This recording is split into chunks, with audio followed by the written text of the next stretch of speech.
That is her prerogative, you know. I know you didn't ask what I was telling you. Senator Colin Campbell, go ahead, please.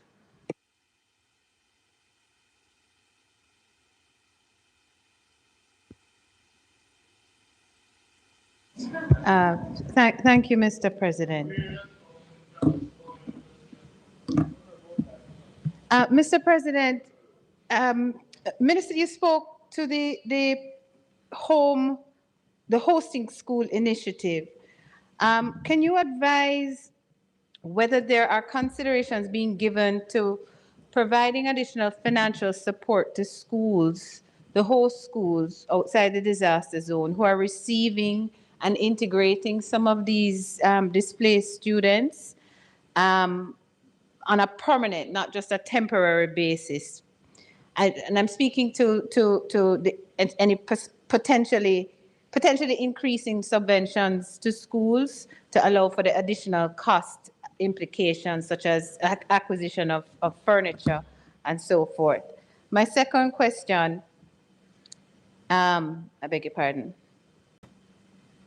My second question is the government contemplating specific financial assistance to these displaced students who are coming in to the receiving schools, no uniform, no books, having to do that all over again, for the examination students having to pay CXC fees in the midst of having to rebuild lives and homes and acquire basic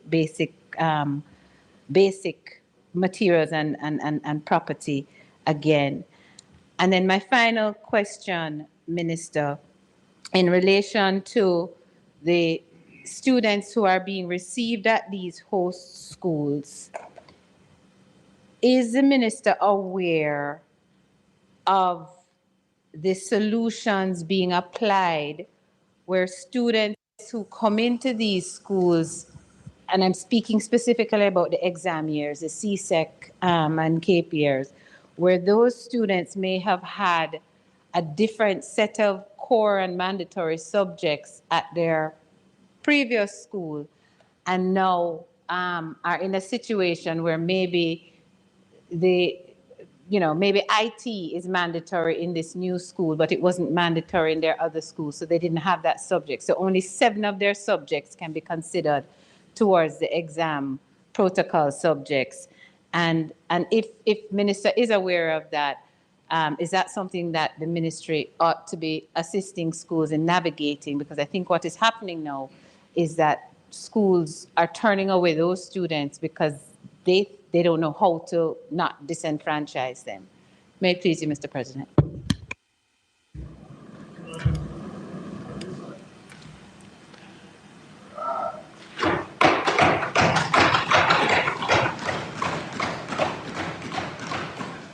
Thank you, Senator Colin Campbell, Senator Anderson, on your major presentation. Let me put it that way. Your major. Welcome her, please. Thank you, Mr. President. Do I need to ask permission to speak from a seat other than? Okay. Yeah. Granted. You have my consent to do so. Thank you. Minister, I first wanted to know that I speak from the context that us winning at this point for Jamaica is a significant thing that will impact how Jamaica looks in the years ahead. And so, though having witnessed, I cannot be the same, having witnessed what has happened out west, that is in the back of my mind, as well as the fact that when we speak about numbers and situations in this house and otherwise, we are actually speaking about actual people and their lives. It's not lost on me at all. So I had a few questions, and I think the first one is a principle, because I hear a lot of numbers bandied about when people speak differently. They speak about how many food packages delivered, what is the need, that kind of thing. I'm wondering if it would not suit us so that we can assess how we actually perform through this period, if there was some kind of overarching, I don't know, KPI or KPIs that indicate for each of the major areas how we are actually doing. Because when I hear 133,000 food packages and 61,000 relief packages, I'm sure that given how many days after and how many families are impacted, that it may just not be enough. So I would love if we could actually be tracking that to see whether or not we're doing well there.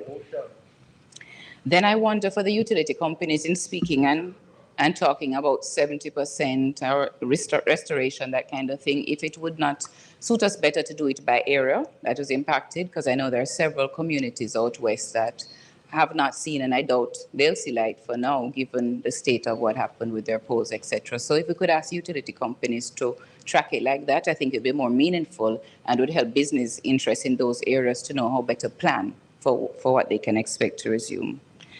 I move on now, Minister, to the container housing, and I note the Prime Minister shared that 5,000 initially and others to follow. I'm thinking, as you know, every day I go to my bed, I think about the people, the mothers in particular. Keisha. I'm sorry if I'm biased here, but who wash their children's clothes and then rain comes again the next day and they're wet and they have to start all over. So I don't know what is the immediate plan to help to alleviate some of that pain. And then as it relates to the container housing, I heard about it being houses for purchase. And I'm wondering how some of these people who lost their income will be able to purchase even with help from the NHT. I don't know if special consideration will be made for how they can actually qualify. The social housing I heard was a small portion, so I don't know what that is. So again, that's why numbers and data matters. And then overall, I am wondering which committee of the many will look at the loss of earning potential, because people like our artisans are going to clearly lose income for a long time, and I don't know how we'll assess their earning loss, and what special concessions we put in place to actually help them to be able to earn going forward. Because I recognize we have to pass the stage of just distributing relief, but actually helping economies to restart in some of these areas. So I wonder who is considering, which committee is considering that. Thank you, President. Thank you, Minister. Measured. I mean, she, in the debate, she was an unknown, and her interventions were on point, measured, and this measured, very measured, Senator Keisha Anderson. She Well, we are is not in. the treasurer of the People's National Party. A whole heap of things this evening, you know. We're on. Share up the live, like up the live, send round the live. Make we get ready and get into it at 5. Narrative in the public domain that the opposition was not engaged by the government either before or after Hurricane Melissa. Can the Honorable Minister indicate to us whether or not this is true? Simple question, Mr. President. Thank you.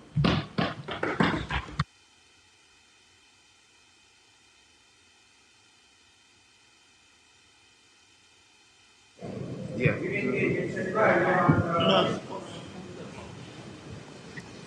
Senator Time, you spoke already, you know, so I'm not going to allow the Senate now. Okay, no, what? Sir, there was 2 statements, President. No. Just that. Their response were questions.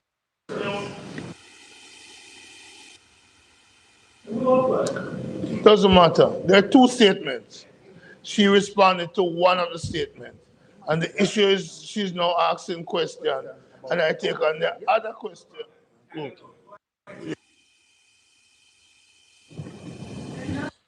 Blessed is the man that walketh not in the counsel of the ungodly, nor standeth in the ways of sinners, nor sitteth in the seat of the scornful.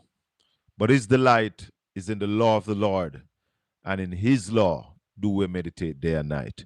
For we shall be like trees planted by the rivers of water, that bringeth forth our fruit in our season.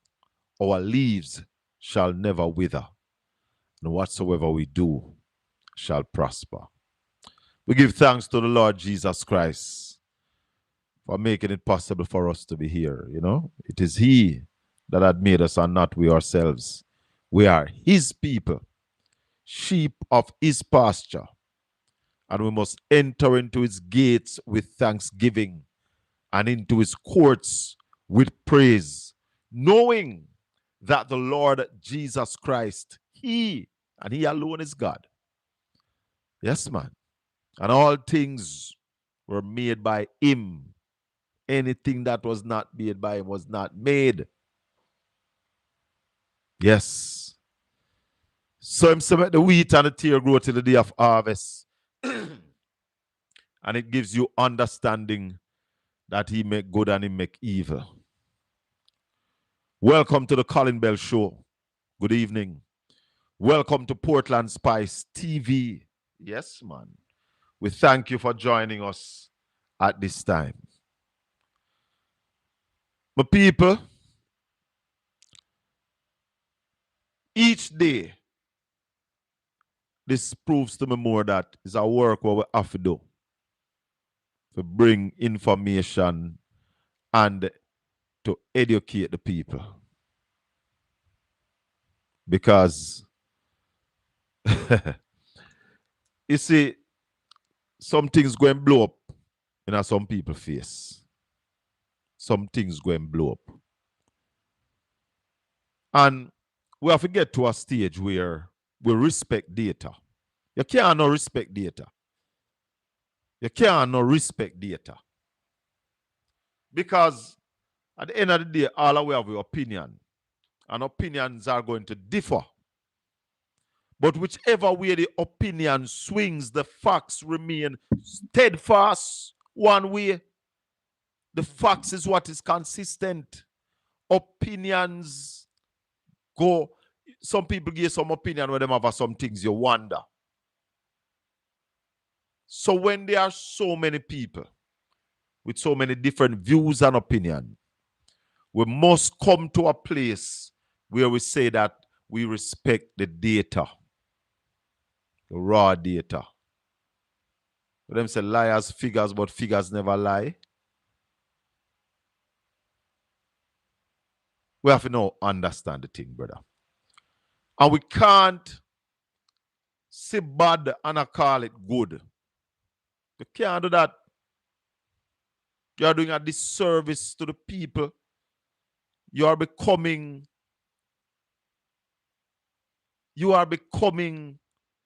or you are selling your soul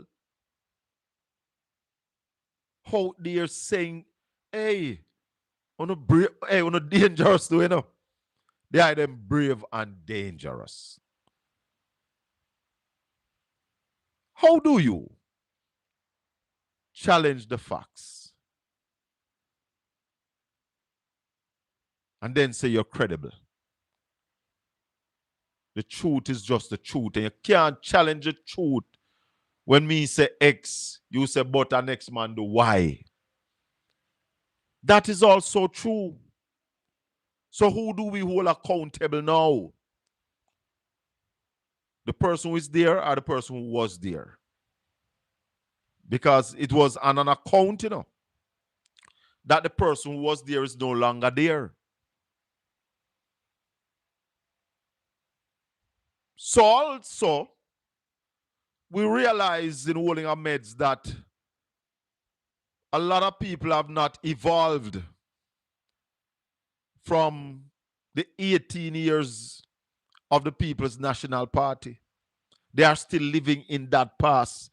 I even hear a man go back to Ivan, 2004, and was listing out the monies that was given to people. Now, the first thing you have to do, you know, my friend, is check what that money valued then, where it could have buy. Yeah? 2004. 2002, when me I built my first house, a ton of steel was 11,000, which is now 130,000. Yeah? 2002, me buy a ton of steel for 11,000 Jamaican dollars. So, we have to understand the power of money. And that is what we teach here. The value of money. The money numeral is higher. The numbers are higher, bigger. But the value gets smaller. Now, if you understand the maths. You have to understand the maths. Somebody said that's 1,000% increase. Can't be 1,000. That must sound like 1,200 to me. It's $130,000 for a ton of steel now.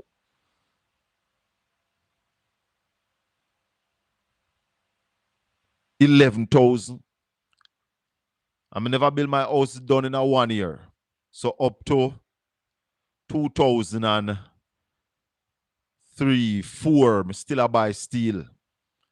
I think one time I buy steel for 16,000. I think the last ton of steel I buy upon that first house there. Maybe about 2008, 9 further down there. So when me had the upstairs was about $32,000. But then me bill after that. And the last house where me bill a ton of steel was nearly $150,000. $150,000. That's 20, 21, 22. So, but me telling you still, me I celebrate over 30 years in media. I am celebrating over 30 years in media. Some man are not chicken around here. We're around here before enough of have cell phone. I do this. Yeah. We started at SATCOM September 2005. We started at SATCOM. But before that, we were on Caribbean Satellite Network from about 2003. No, 90. What we are talking about? 1995 we are talking about. Which 2005? 1995. September we started at SATCOM. I run a channel called Entertainment Plus. Channel 12. One time we're up on channel 27. And we did this until about 2016. Somewhere there about. Yeah. So we are celebrate over 30 years, over 3 decades in media. I will give the Lord God Almighty thanks. We used to host a show named Hard Topic. Hard hitting. And we had all of the people. If you ever see me show a clip with Darrell Vaz, me interview Eddie Siaga, me interview PJ Patterson, Portia Simpson, Bruce Golden. Yeah. So me interview some prime ministers. And I've interviewed the present governor general. Yeah. So I remember in 1998. Yes, man. All those days were good. You can go way back, you know. When in 1970, 1979, our GDP was 60%. In 1979, our GDP was 60%. Got up to 265% by 1989. Some people, this evening we intend to start touching base with the people and what we can find on our west, because connectivity is getting a bit better. It's not where it used to be. It's not yet stable. But we're going to try our best to talk to Miranda. Senators, please, just let us get through this. We're going to try our best to talk to Miranda Wellington down there in St. Elizabeth. She was the PNP standard bearer in the last general election. Though it wasn't successful, she have to be on the ground.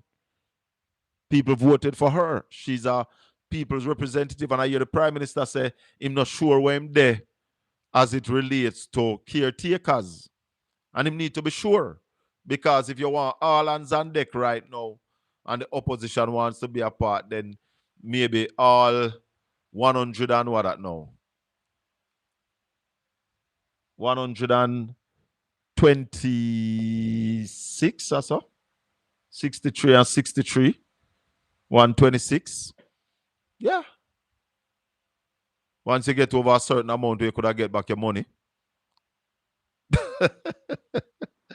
Yes, my people.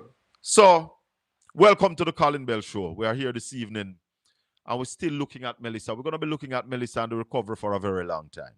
Because until our people get back to at least where they were, somebody have a responsibility, you see, to take these people back to where they were on the 27th of October.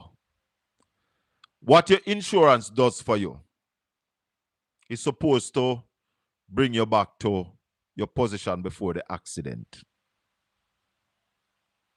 That's motor vehicle insurance. So therefore, we have to try our best. I'm just say to the people where I say, it is not government responsibility. We are our brother's keeper. We are the government. And we are the shareholders in a company called Jamaica. Yeah? The politicians, the 63 in the parliament, they are the employed help. They are the employed managers who are supposed to manage the resources of the company called Jamaica. And therefore, if we the people say, you help the people, that is what they should do. Government for the people, of the people, by the people. It's the people's interests that is of paramount. So if you sit down on your platform and you say to the government, make them wait, and you say, oh man, if our man fi take a house free, he wouldn't worth himself if him take a house free. What kind of stupidness that? What kind of stupidness that?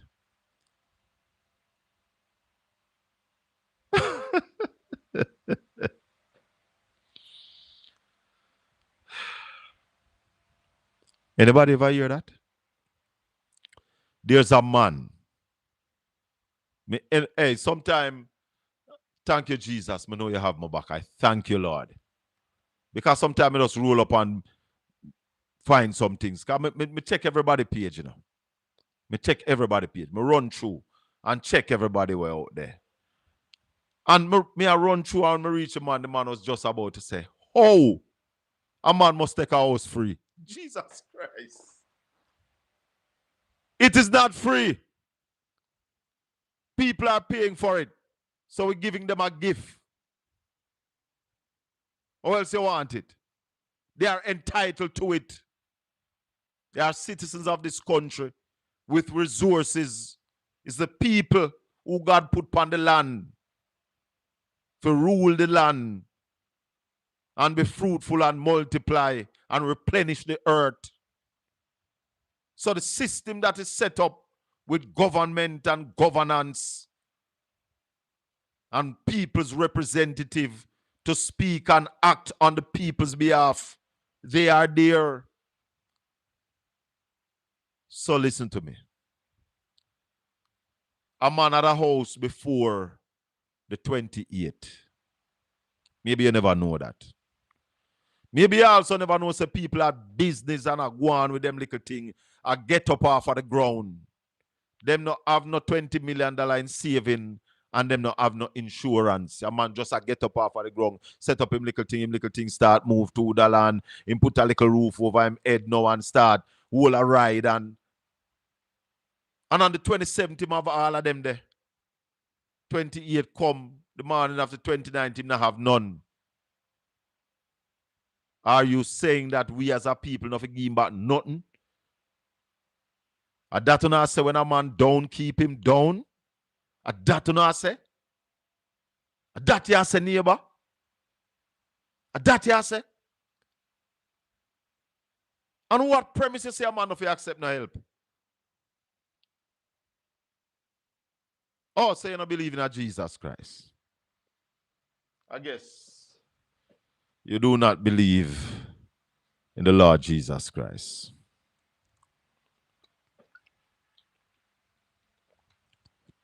I guess you don't believe love your neighbor as you love yourself.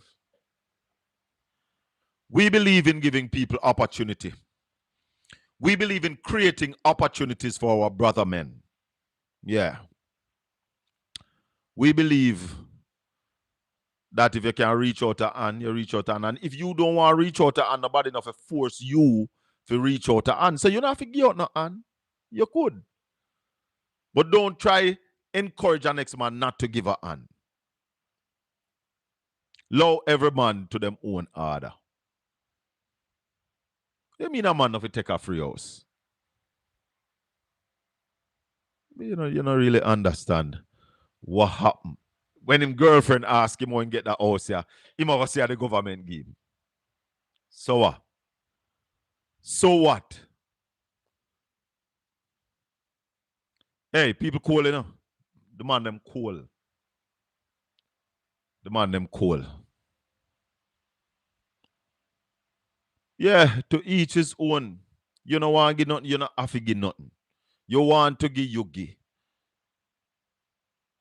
There are those of us who by our reading of treaties and our constitution, the government have a responsibility to restore some level of decency and comebackness. Self put on foot next. Government have a responsibility. I have read here for you a couple treaty within the United Nations that the government of Jamaica are signatories to. And therefore, there is something in writing that says the government should ensure that people have adequate shelter. It says housing. Housing is the word that has been used. So how can we don't want our brother man to live somewhere? This process, please. Go ahead, Senator. How can King. we don't want to help our brother man get back on their feet after being hit by a Category 5 hurricane? We are said to them, say, you're deep on your own. Seriously? Seriously? Now, there's the other aspect of this whole thing. Because here the same man I said government not have no money, you know. Him same one. Say government not have no money. I'm saying to you, brother, there might not be all the money, but there is some money. What we are saying is that the government must get started. You can't do everybody one time. So what you waiting on? You know, move out nobody yet, which we think you ought to have done. And you still need to do. You still need to move out some people. So we're going to talk to Miranda this evening. And then Tuesday evening, a very interesting guest we have on Tuesday evening. Dr. Christopher Burgess. Dr. Christopher Burgess is a man who can tell us about them container house there. Can tell us about the options that we are talking about, because we have an idea here at Portland Spice TV that we are suggesting that the government build concrete structures, build out some shell, and people help themselves. So you're helping the people. You're giving them flooring and you're giving them roof. Them put in the sides. The columns will be there. Give them a push start. Those who have no land because where they were before, they never have legal tender. Government must free up some land for them. Use this opportunity to restore dignity. Use this opportunity. I mean, I talk to my Prime Minister to do some of what you had promised. Because by your admission, Mr. Prime Minister, if you had delivered on your promise, and a man called me, how much house the man did say the Prime Minister? 9,900 how much? Man, tell we, how much house the Prime Minister owe away. Because there was a promise of a certain amount of housing, social housing. And to what has been delivered, 9,000 and change. I think about 9,200 a man say we are owed. So when the Prime Minister spoke in the Parliament and he spoke about Haiti and Chile, that are 7 on the Richter scale earthquake lick Haiti, over 300,000 people died. 8.7 on the Richter scale in Chile, and less than 800 people died. And he point to the reason for that was the infrastructure. Now, we are saying that at the Prime Minister delivered, maybe 3,000 or those 10,000 also that down the west. 3,000 between them Wolipa parish there, 5 parishes. 3,000 house could have down there. Or more, maybe 5,000. So the destruction would have been less. That is what the Prime Minister brought to the table, you know. That is what the Prime Minister brought to the table. I don't know if you don't realize and pick it up. But God is good because the truth have got to be revealed. The truth have to be revealed. So now that the truth have been revealed, and you don't have to take it from nobody else. The man said it himself.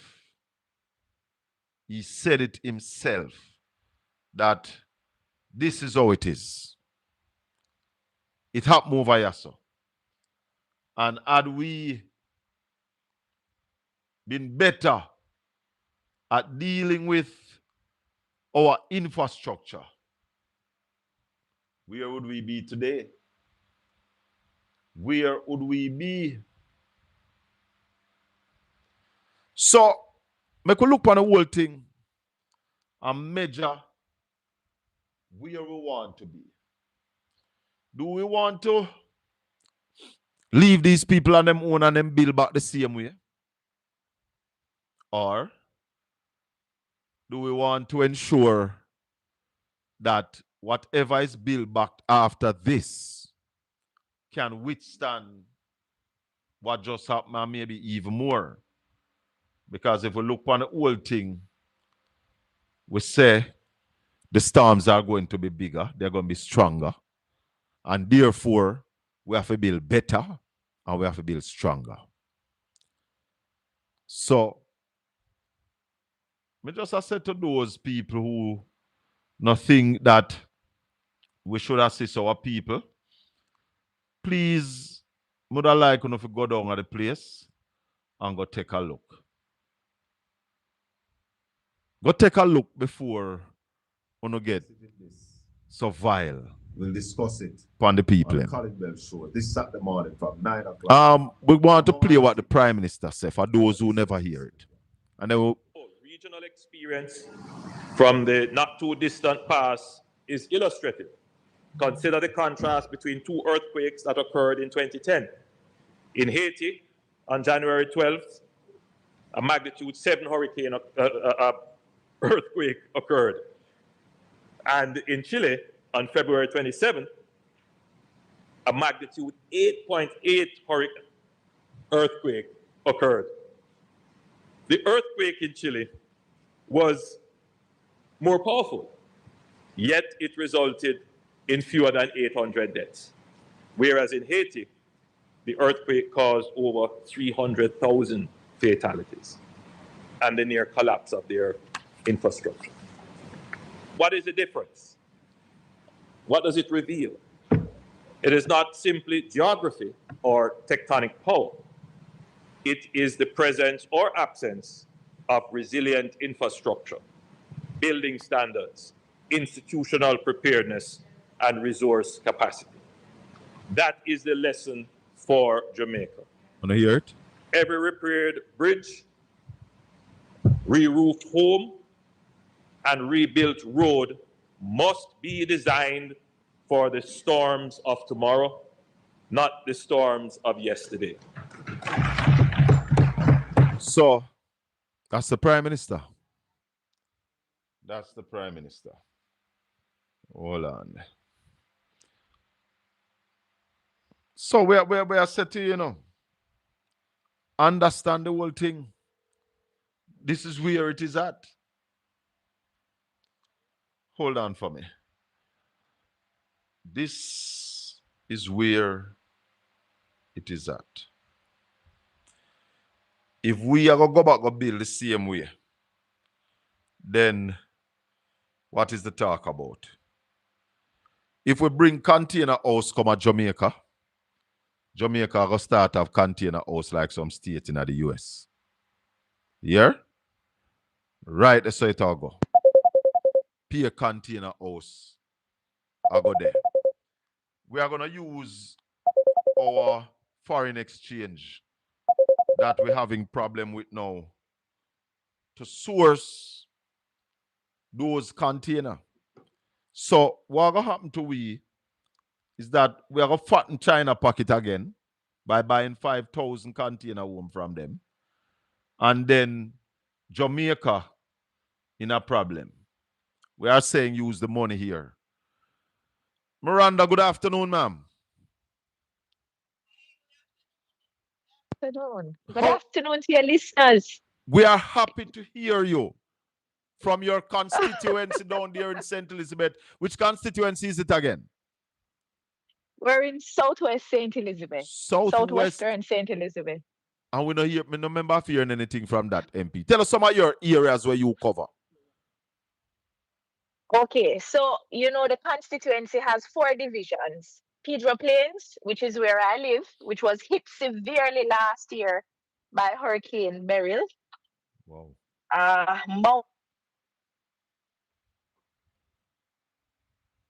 We lost you, Miranda. We lost her. Well, hence we'll be having problem getting any other people them down there, because the thing is stable. You're back with us. You're back? Yes, we're hearing you now. Go ahead. Okay, loud and clear. Yes. Yes. We were talking about the places I represent. Well, yes. The constituency in which I had run in the last election, which is Southwestern St. Elizabeth, which is the south coast of St. Elizabeth. So I'm right on the coastline. So we have Pedro Plains, Mountainside, Black River, and Brampton. Now, last year we were in the news because we were severely hit by Hurricane Beryl. Yes. Especially Pedro Plains, which is the southernmost part of the constituency. So Pedro Plains was severely hit. Many of my neighbors, myself, all of us, flooded, roofs gone. We called out, we bawled out, we cried out. Mm-hmm. And then, after 6 weeks, everybody forgot about what we went through. And then 1 year later, just like clockwork, we're hit again. But this time, we're right back at zero. And we are hit 4 times worse, 5 times worse. Wow. And now almost half of the constituency. Luckily, it was not as severe as in the entire constituency, because Pedro Plains and parts of Mountainside was spared. Okay. Parts of Pedro Plains and parts of Mountainside was spared a little. Yeah. But half of the constituency was devastated. Brampton was devastated. Black River, we're seeing the scenes on television. Yes. We're seeing the scenes on social media. And communication was almost next to zero for the last 3 weeks. It's just maybe about 4 days, 5 days we've had consistent connection with Digicel. Lime, a little bit more consistent. Okay. But Digicel totally gone. We're still without electricity. Mm-hmm. Well, it looked like you're going to be without electricity for still some good time to come, Miranda. Well, that is the reality that we now have to face. Jesus. Because when some of our contributors and support system comes into the constituency, they have to bring lights with them, because if they make the mistake of staying down here beyond 4 o'clock, it's pitch black for them heading out of the parish. It frightens them. Yeah, but it scares them. So honestly, you ever get hit 2 times, but then 2 lick are very hot? Yes. It's overwhelming. Places like Treasure Beach is in your constituency? Yes. So Treasure Beach was hit again. So it's like they're battered. Treasure Beach, Great Bay, we have a lot more flooding this time on the South Coast. So many of our homes in Pedro Plains were flooded. Mm-hmm. Many of our homes were flooded out. And what you find now, heading on the coastline, you find that more of those within the coastline, the communities within the coastline were severely hit. For example, Parity. Now, yesterday we went into Parity, and when I'm telling you, I have never seen such devastation.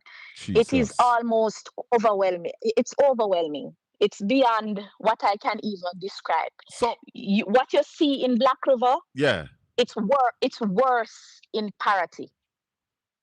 I have never seen Parity, and this is a fishing village. Yeah. So you have several fishing villages along the coastline. So you have Great Bay, you have Calabash Bay, which is made up of Frenchman, Billy's Bay. Those were severely hit. But I think what happened now is when either the eye or the I don't know, some aspects of it, it had to have touched Parity, because when it touched Parity, Black River, that is where the devastation start tearing up the whole place. The high wall. The come landscape. like you get the good part of the tornado. Yes, yes. Or the bad part of the tornado, I should say. Right.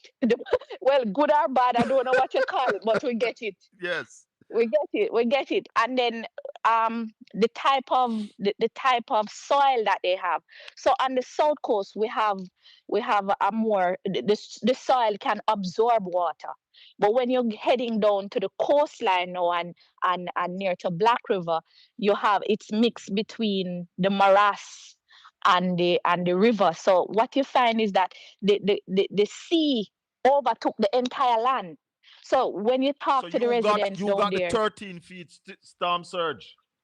right. So what they're saying is that they didn't know the difference between the land and the sea when they're in their houses. Some people describe, listen, man, this is going to haunt. These experiences are going to haunt us for decades to come. People are going to tell stories of how they survived. We have to do documentaries about people's experiences. Miranda, because I tell you, it's traumatizing. I've been saying to my listeners and viewers from last week that we were spared the wrath of Melissa. And why I say so, when I listen to the stories of how people escape for them life or with them life. Yes. If this had occurred in the nighttime. Yes. They would not survive. If people would this not have had survived. come in the night. We thank you. We would not have survived. We thank you, Lord. Yes. And there are still persons who were not saved, and we still feel we feel it for them, because we know that based on what they experienced, we could have lost so many more lives. So we still have to give thanks. That's what we're talking about. So go ahead. No, man, you go ahead.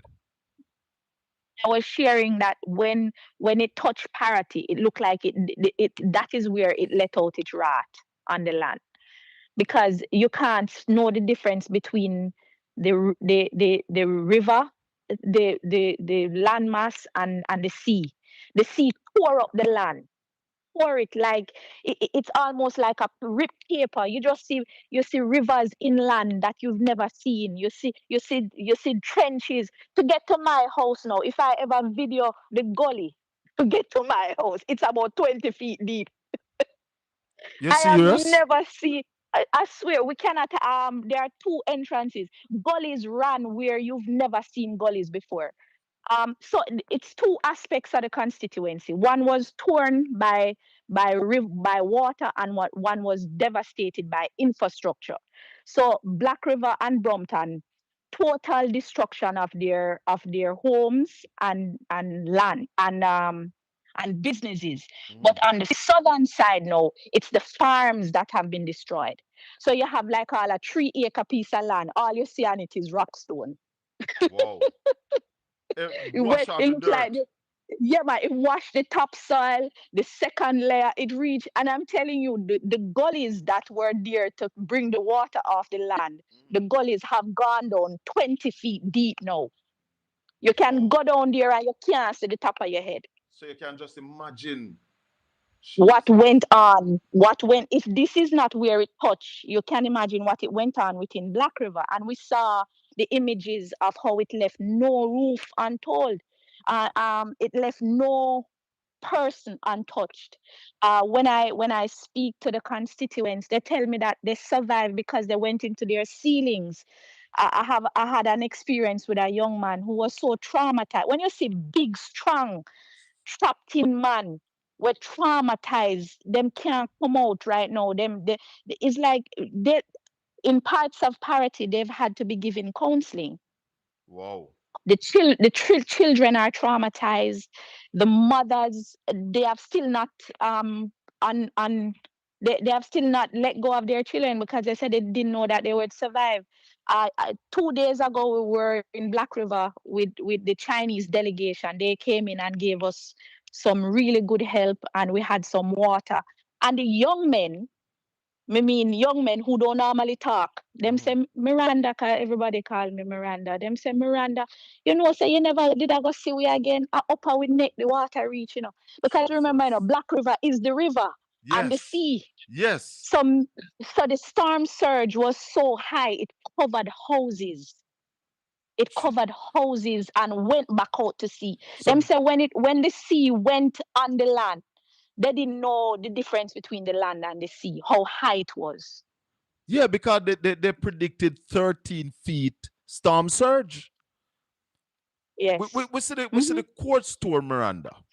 And from the first pictures of it, me I said to myself, said nobody no loot it, And the sea come and take everything and gone back with it, Because it looked like it leaked out from the back to the front. Is that so? Yeah, man. That is exactly what happened. Jesus. What happened was that you see all the cottages and the guest houses in Paraty, which is one of the most beautiful places to vacation, by the way, used to be. These cottages line the coastline. And when you're talking about multi-million-dollar cottages, all of the furniture were washed out and sent miles away. And when you look, the people them tell me that them in the ceiling and watch the settee and the couch go back to sea and come back to land. Oh, like God. It just went. Like the wave just have it a rock. Yeah, man. No, it push out the windows and sent all of the furniture out of the buildings. Every single building. When you talk about boat, boat leave the sea, and ended up in the morass. Meaning it went as far as maybe, boy, I can't even describe how far the boats went. Inland, like somebody took them up and drove them inland. When you look, you see cars. Oh God, BMW, Hondas, the most expensive vehicle. People lock them in their garages on Crane Road. And you're thinking that they'd be protected. Every single one lick out and head straight over the morass. When you're passing, it's like a graveyard of vehicles. So it come with a vengeance. Yeah, man. Whatever you could have imagined that happened based on the photos you're seeing, the life stories that these people tell, it can never be compared. It cannot be compared because they're still hopeless. Listen, the first day after the hurricane, when me say me a head go a Black River, the people were covered in sand from head to toe, all the dog in their hand. You ever watch Gaza? Like when the people them get bombed and you see them walking with the trolley. That is how I saw them. When I saw them, tears come on my eye. You see how my people them look. Like they do look hopeless, helpless, desolate. The sun was so high. The sun was about maybe 10 feet tall on land after the hurricane. You couldn't get to Black River, They had to take tractors and mow for days they were clearing sand off of the land so that the road, you could drive on the road. You were skidding from side to side on sand. The sun left the sea. The sea came right in. Yes, the sea came in. If you know Black River, there is a large morass base on the Yes. inside. Go right back to the Black River, and in that morass, there's a community called Slipe. Now, Slipe is literally built in the swamp.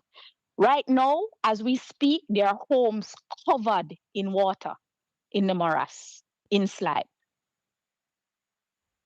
Wow. Homes. So it's not just content Manchester that is covered in water. We have the morass has not gone down. So those homes are flooded still up to window height. The last time I checked, some of the homes are still at window height. So the morass has not receded.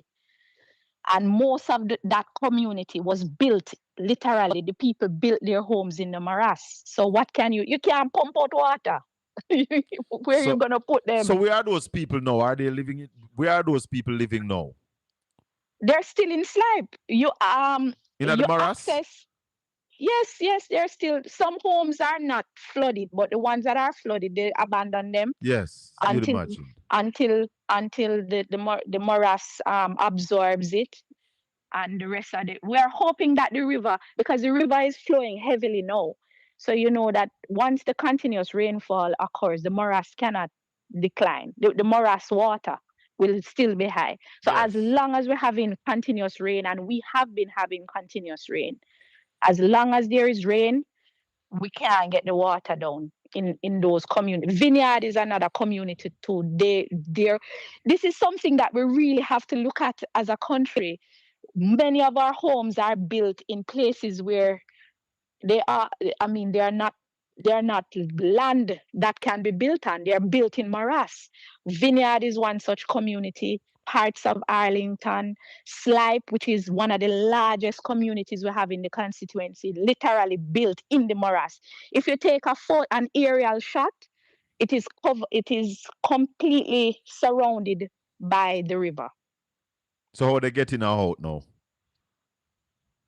Well, the road is dumped up, and they created a road heading around there. And you can when there is heavy rainfall, the roads is always flooded. But when people look inland, them just why I don't know. Yeah. I don't know how we can look at those future. Let's look planning, forward.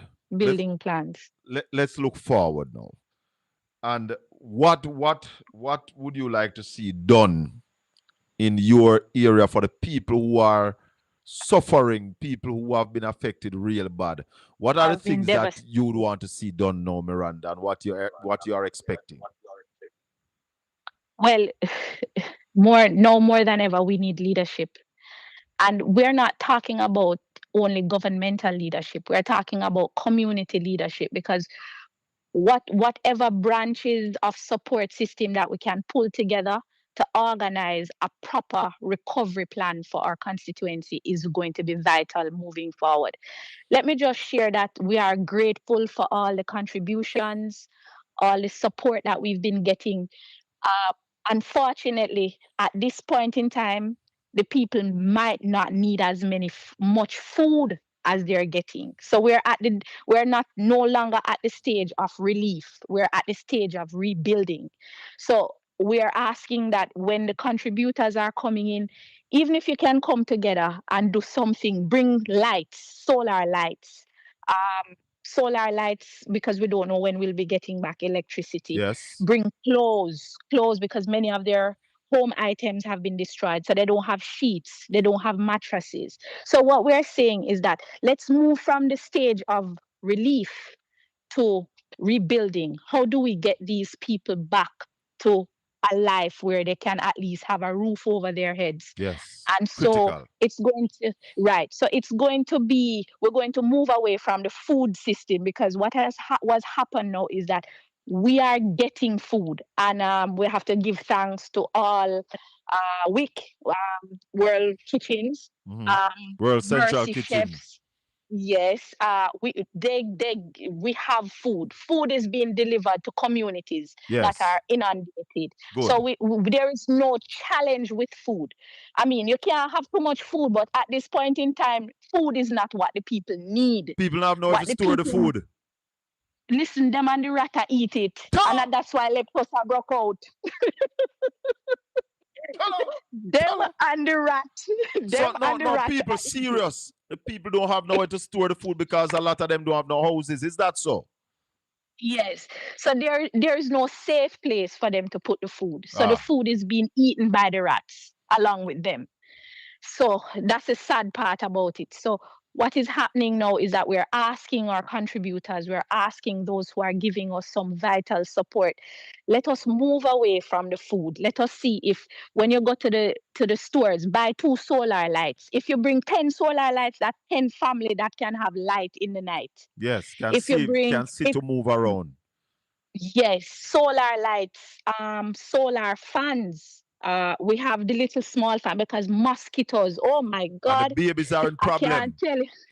Oh gosh, the poor Miranda, baby. let me ask you something. Yeah. You think the government should provide a option for people who want to leave the area, people with small babies, elderly who have some chronic illness, who have need their medication to be refrigerated? Some of those people would want to take the option of moving out of the area for a while till things get back to normal. Do you think they should be given that option, or do you think people are looking for that option? It's twofold.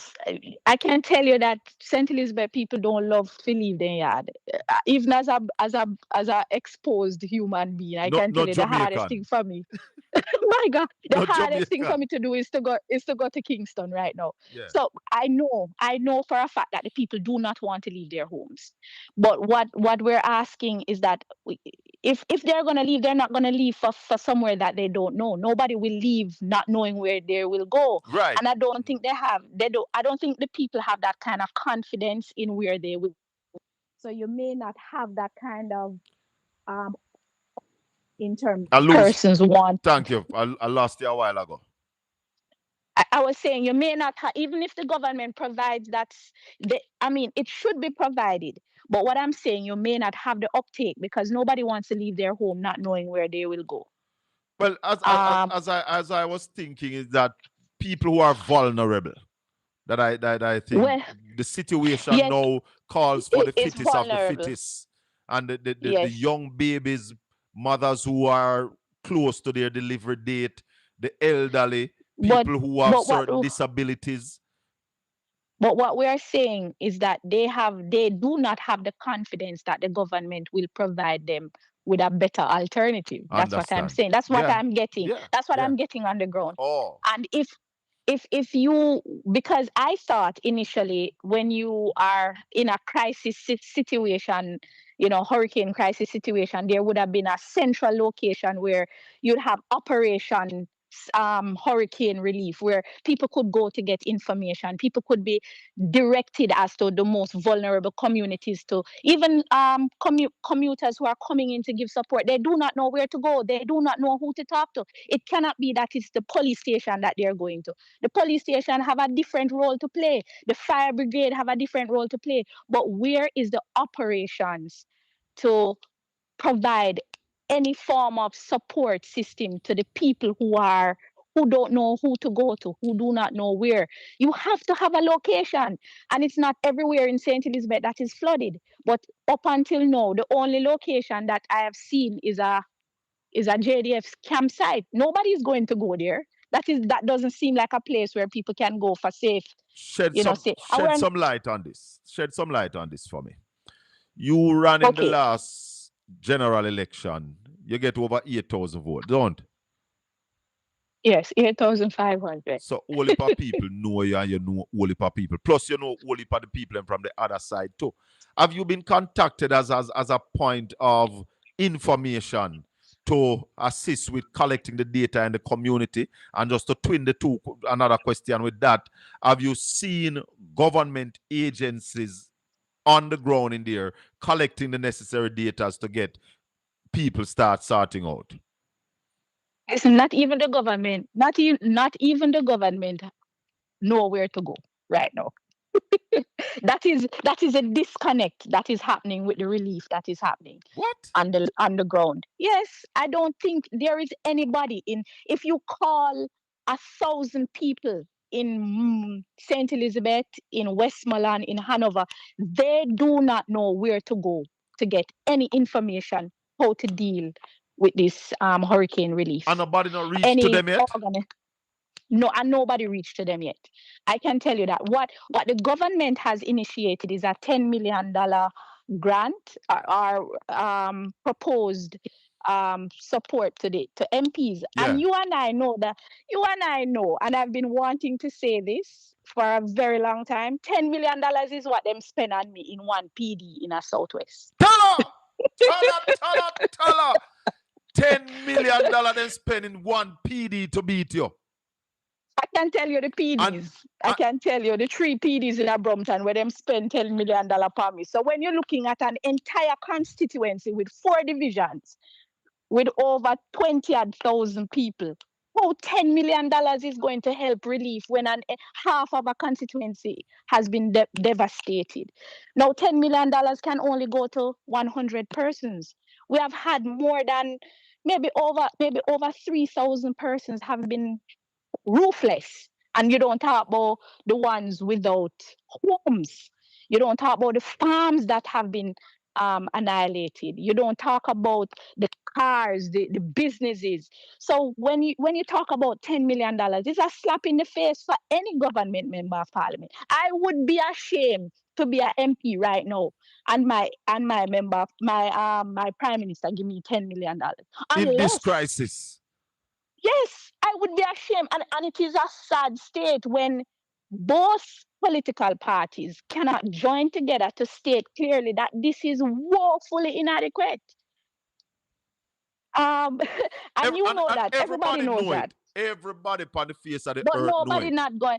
Listen, nobody not going to talk, because the sad part about it is Jamaica is too far divided for us to combine for a devastating hurricane support and relief effort for its people. The only time we come together is, I don't know, because I thought this hurricane would have brought the political parties together. It should have. I never know. I cannot imagine that it could have divided us more when we are in a crisis together. Remember, the hurricane lick everybody roof, I never lick PNP and JLP roof.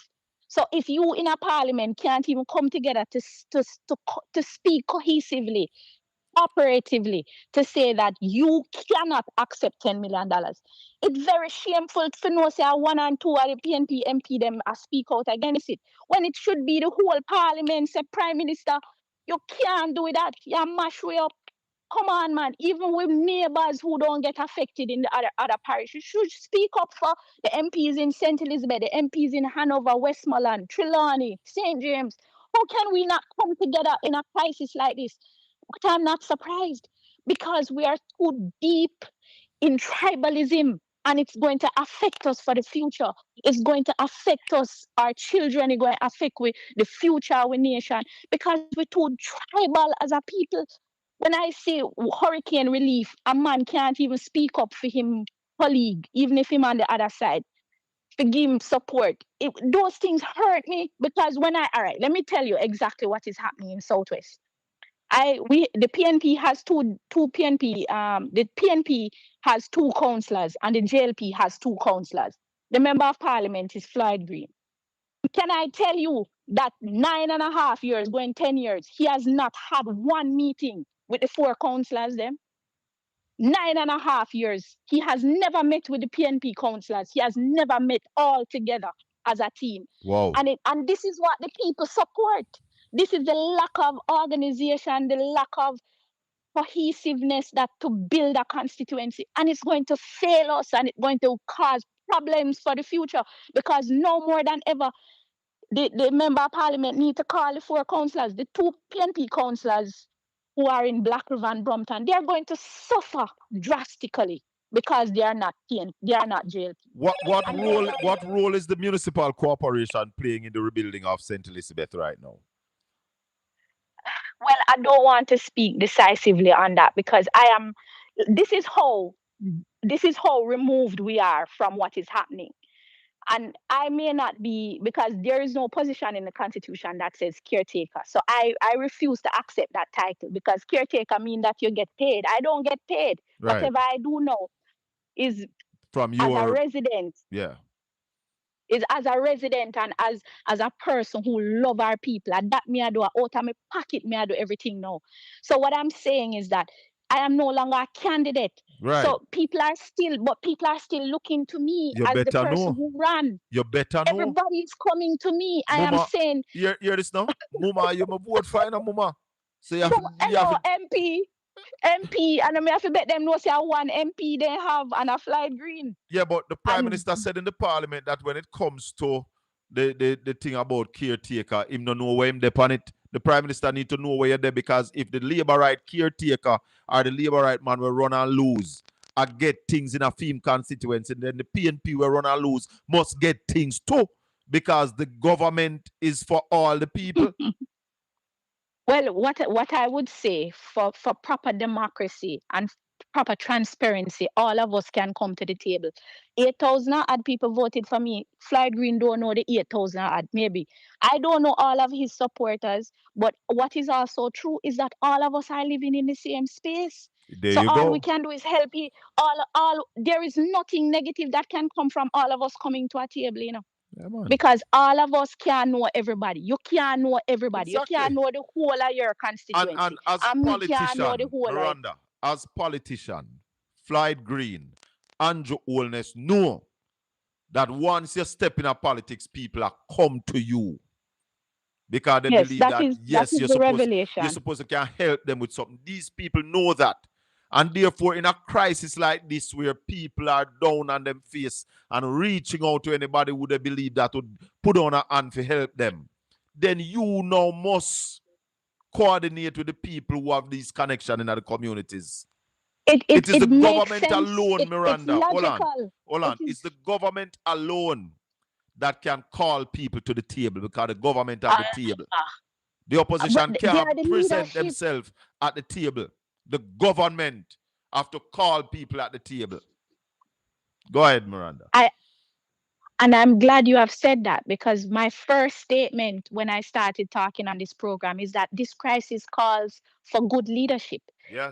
It requires no more than ever. Every constituency that has been devastated needs good leadership, and leadership that is not partial, leadership that is impartial, leadership that is transparent. Because remember, I don't have a problem if the MP doesn't call me, because I am not an elected official. But my God, call your councillor, them man. Call it councillor for Brompton. Call it councillor for Black. Them lose their roof too, We can't tell you. They don't have no roof. They carry them asleep right now. Oh gosh. So just like how the residents have lost so much, they too have lost.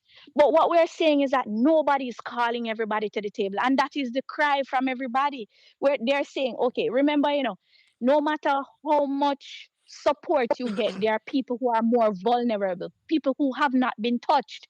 And what we're saying is that every single day, well, I heard Damien say it in Parliament, in I think a committee meeting that was held.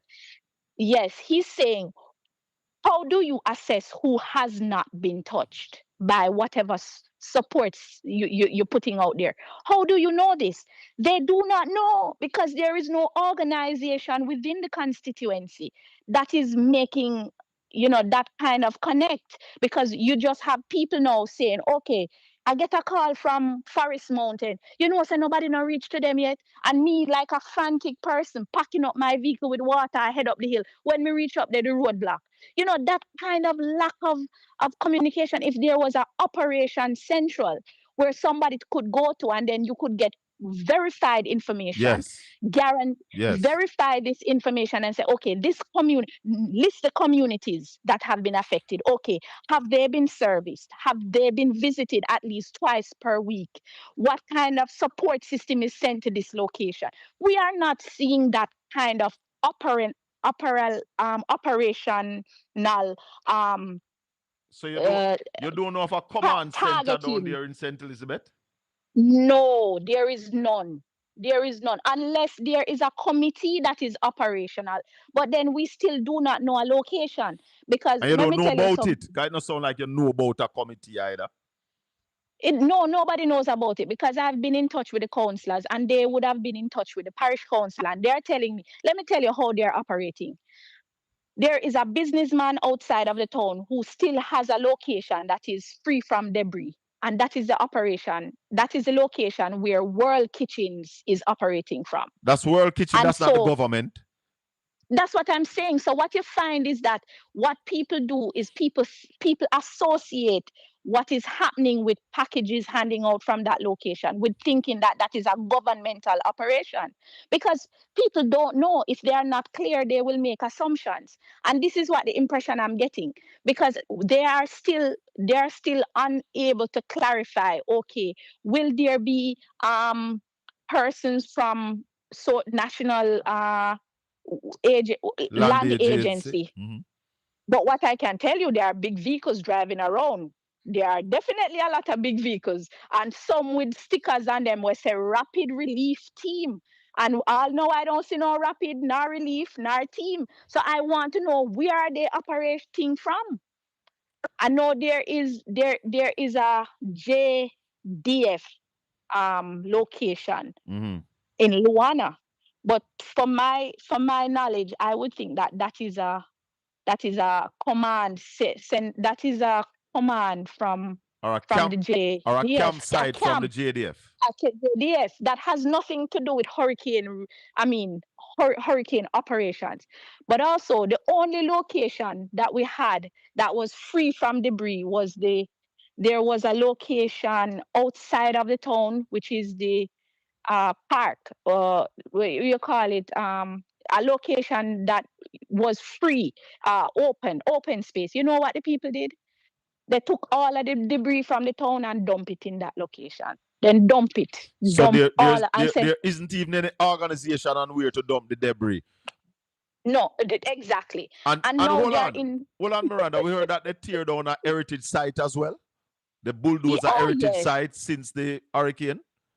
Well, the hurricane, they bulldoze it first and then bulldoze it second. Then finish it up. Yeah. So we are still, because we're unclear as to who could have given the directive to destroy the park, the Black River Independence Park. Who could have given the directive to dump debris? You mean piles and piles of debris they put on that location? You know, it will never be a park again. You know. So what you say? There's no leadership in St. Elizabeth right now? Well, I don't want to say St. Elizabeth. I want to speak for Southwest. So there's no leadership in Southwest. You're not seeing that level of command that is needed based on the level of devastation in that constituency. I would hope that 4 weeks later, tomorrow, 4 weeks later, we would have seen some semblance of organization, some semblance of Operation Central to do some relief efforts. And to be fair, I think the Ministry of Local Government would have given that mandate to the parish council, which should have been led by the mayor. So he should have been the one who is leading this recovery effort. However, we are still unclear, because I don't know what is happening, because I've reached out to the councillors. I said, have you received a call? Do you know what is happening in regards to how to get information to your constituents? Them said, Miranda, we don't know where we're going. And that them I tell me, you know, so I'm on the outskirts. Can they not know anything as elected representative? Have they reached out to central government, reach out to the MP, talk to the mayor to find out what is happening? Because it can't go so. Somebody must lead this recovery. Well, I don't know. I want to start recovery yet. Them not start the recovery process yet. No, man, they're still there relief, because all they're providing is food. But hear what? I know that private sector organizations, I know that the regular citizens of Jamaica have been coming into the constituency.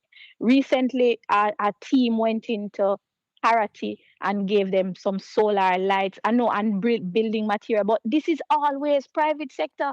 I saw Sean Paul heading into Forest Mountain. The support is overwhelming, but there are still communities that will never see the light of day because they don't know who to go to. They don't know who to talk to. They don't know if there's an agency that will be coming around to assess damage. Because after burial, do you know that it was 4 weeks before the election that they got the burial money, relief money? 4 weeks before the election. Yeah, man, the Minister of Local of what them call what Pernell Charles. Labor and Social Security. Yes, man, that ministry. That was the one that came down to Newell High School and called the people and give them check, pay them check after 1.5 years after burial.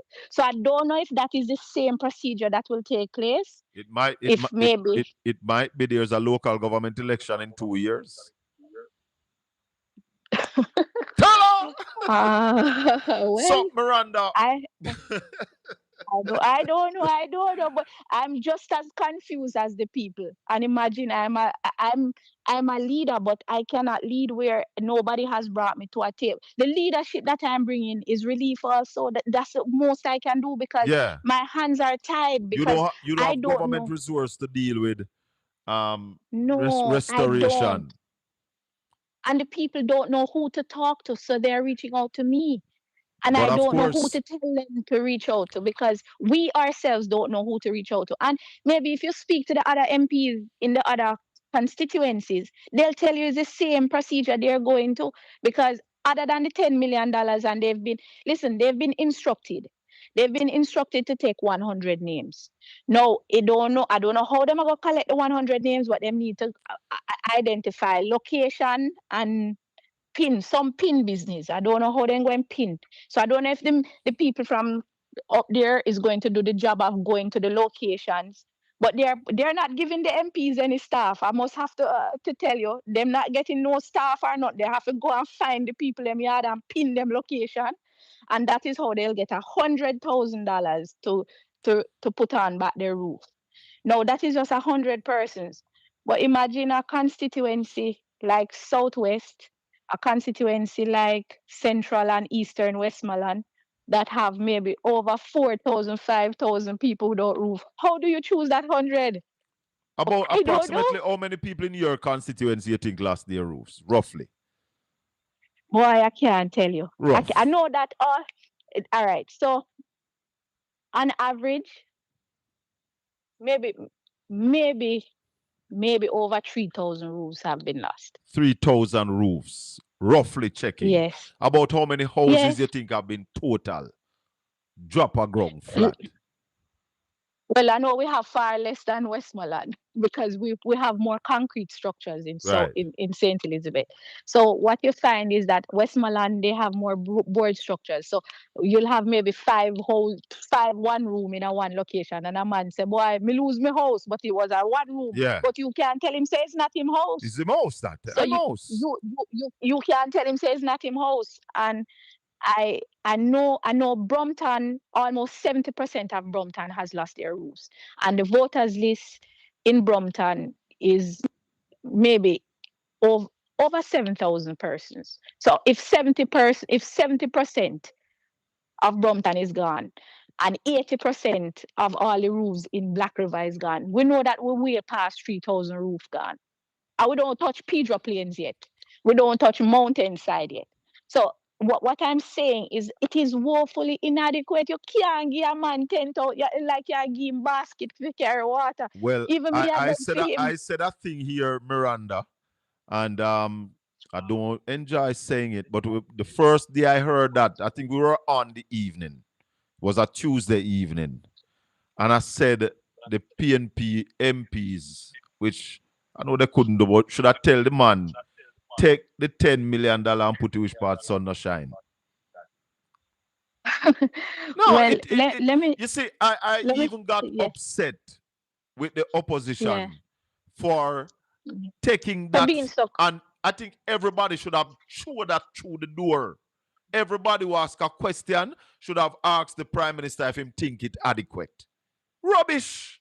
Oh gosh, rubbish. Man. Oh my. Rubbish. Oh my. You're really. You remember you spend more than that on road bushing, you know. Look here, man. For Bush Road. Miranda. For Bush Road. Let me tell you something. It's $30 million them use for make certain me not turn councillor. 30 million. Okay. 30 million. So well, I am left to now think, and sadly, this might not be the best platform to share this, but in Jamaica there are two realities. Yes. You see, the two realities that exist is that half of Jamaica is functioning normally.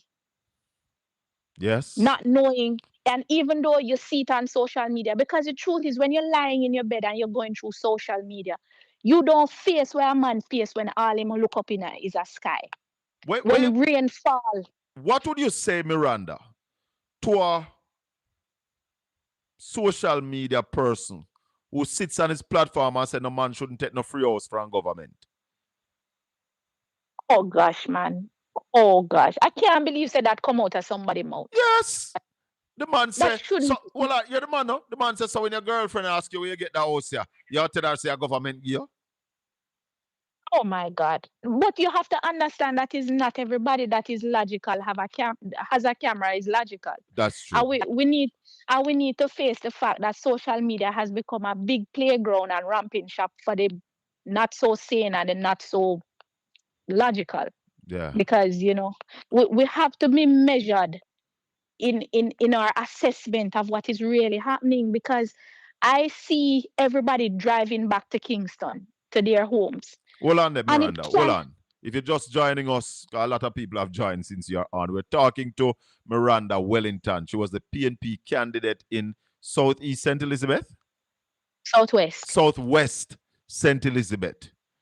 She didn't win, but she's still there with the people because she lived there. She's of the people. She's from the people. And we are talking to her this evening, giving us a feel of what is happening down there. So for those of you who sits up there and talk about what government should and shouldn't do, we're talking to a lady who is among the people every single day. I don't know where she live, I don't know where she work. She's not a school. What happened to your school, Miranda? It's being used now as a hospital site, but I think today they tried to reopen with a few year groups. The school is being used as a hospital site. Hospital site. So part of the Black River Hospital is at your school now. Which school is that again? Black River High School. So Black River High School is now hosting part of the Black River Hospital. That was that was destroyed also in Hurricane Beryl. So all major institutions. Remember, Parish Council devastated. The hospital was so the Parish Council building mash up too? Everything, the courthouse, man. There is nothing left in Black River, which is that is the parish capital, and that is the where all the agencies are located. There is nothing left in Black River except the sea and the bridge. And the Black River. The schools. And the river itself. Yeah. The river and the sea and the bridge. I can tell you. The river, no, people were not laughing at the situation. You know? It's just how Miranda said. The river, the sea, and the bridge. I just that left on Black River. Yes, man. I can tell you that. I can tell you. If you go to Black River now, you have hundreds of people just sitting outside because they have no light. So the one little solar light then come out because they can't go in, because mosquito kill them with bite. Hold on, let's go to a piece of history. Black River had electricity before New York, them say? Yeah, man, the first place in the hemisphere River to get electricity. Had electricity before New York. And there's another thing, Miranda. Black River was the capital of Cayman. Cayman? Yeah, you never. Not to my knowledge. You never hear the argument there yet? No. Me hear the argument. Cayman is a British colony. Yeah, so man, I don't but know a if whole heap of things with Cayman used to happen at Jamaica, you know. Jamaica. Maybe trade, because there has been trade between those countries, the three major English-speaking colonies back in the day. But Black River is a history capital. It's one of the oldest capital, right? Correct. Yes. So what you find is that within Black River town there are communities. There are people living in the town. So there's a community called Jungle. There's a community called Logwood, and there's a community called Newtown, which is a very developed community, meaning many, many houses. Now, there are no roofs left on any house in Newtown. If you have 200 houses in a Newtown, a 5 roof left. Wow. Jungle half a jungle is in the river is in half a jungle because half of it was overtaken by the swamp, by the morass. I keep saying swamp, the morass. So the morass has risen coming into the town. So half a jungle, half of the houses, maybe a few of the houses are within the morass right now. So the people have to be outside, literally in the road, in the middle of the road. I live right now. I live in the road. Yes, like how you go out in your parking lot, them have to be out there because they can't go in their house because water in their house So right them now. living under what? What is their roof? Well, people are now living with relatives. Those who have concrete structures are catching with families. So there are homes that are sheltering 15 and 16 people. So that is the kind of dynamic that has changed. So the demography is now that not 5 people in a house or 3 people. Now it's like 20 people in a one house. So if you go, for example, I went to Cotterwood 3 days ago. When I go to Cotterwood, there's a house that have 21 people in there, including 9 children. Whoa! So when you go there, now, 21. Yeah, 21 people living in one house. So is a man who live abroad who give them the house to live in because for them house were destroyed. By the way, Cotterwood, there is no house left in Cotterwood. Maybe not one, maybe 2 and 3 catch up on the hill. But like there are maybe 90% of the houses destroyed. You mean like total roofless, destruction? Total destruction. So Cotterwood has lost many of their homes. So that is one of the areas that definitely needs support. Brompton Lane, that's the lane where they spend more than $10 million per me in an election. Them no have no roof. Them have maybe some roofs are there, but they are a little bit better than Cotterwood.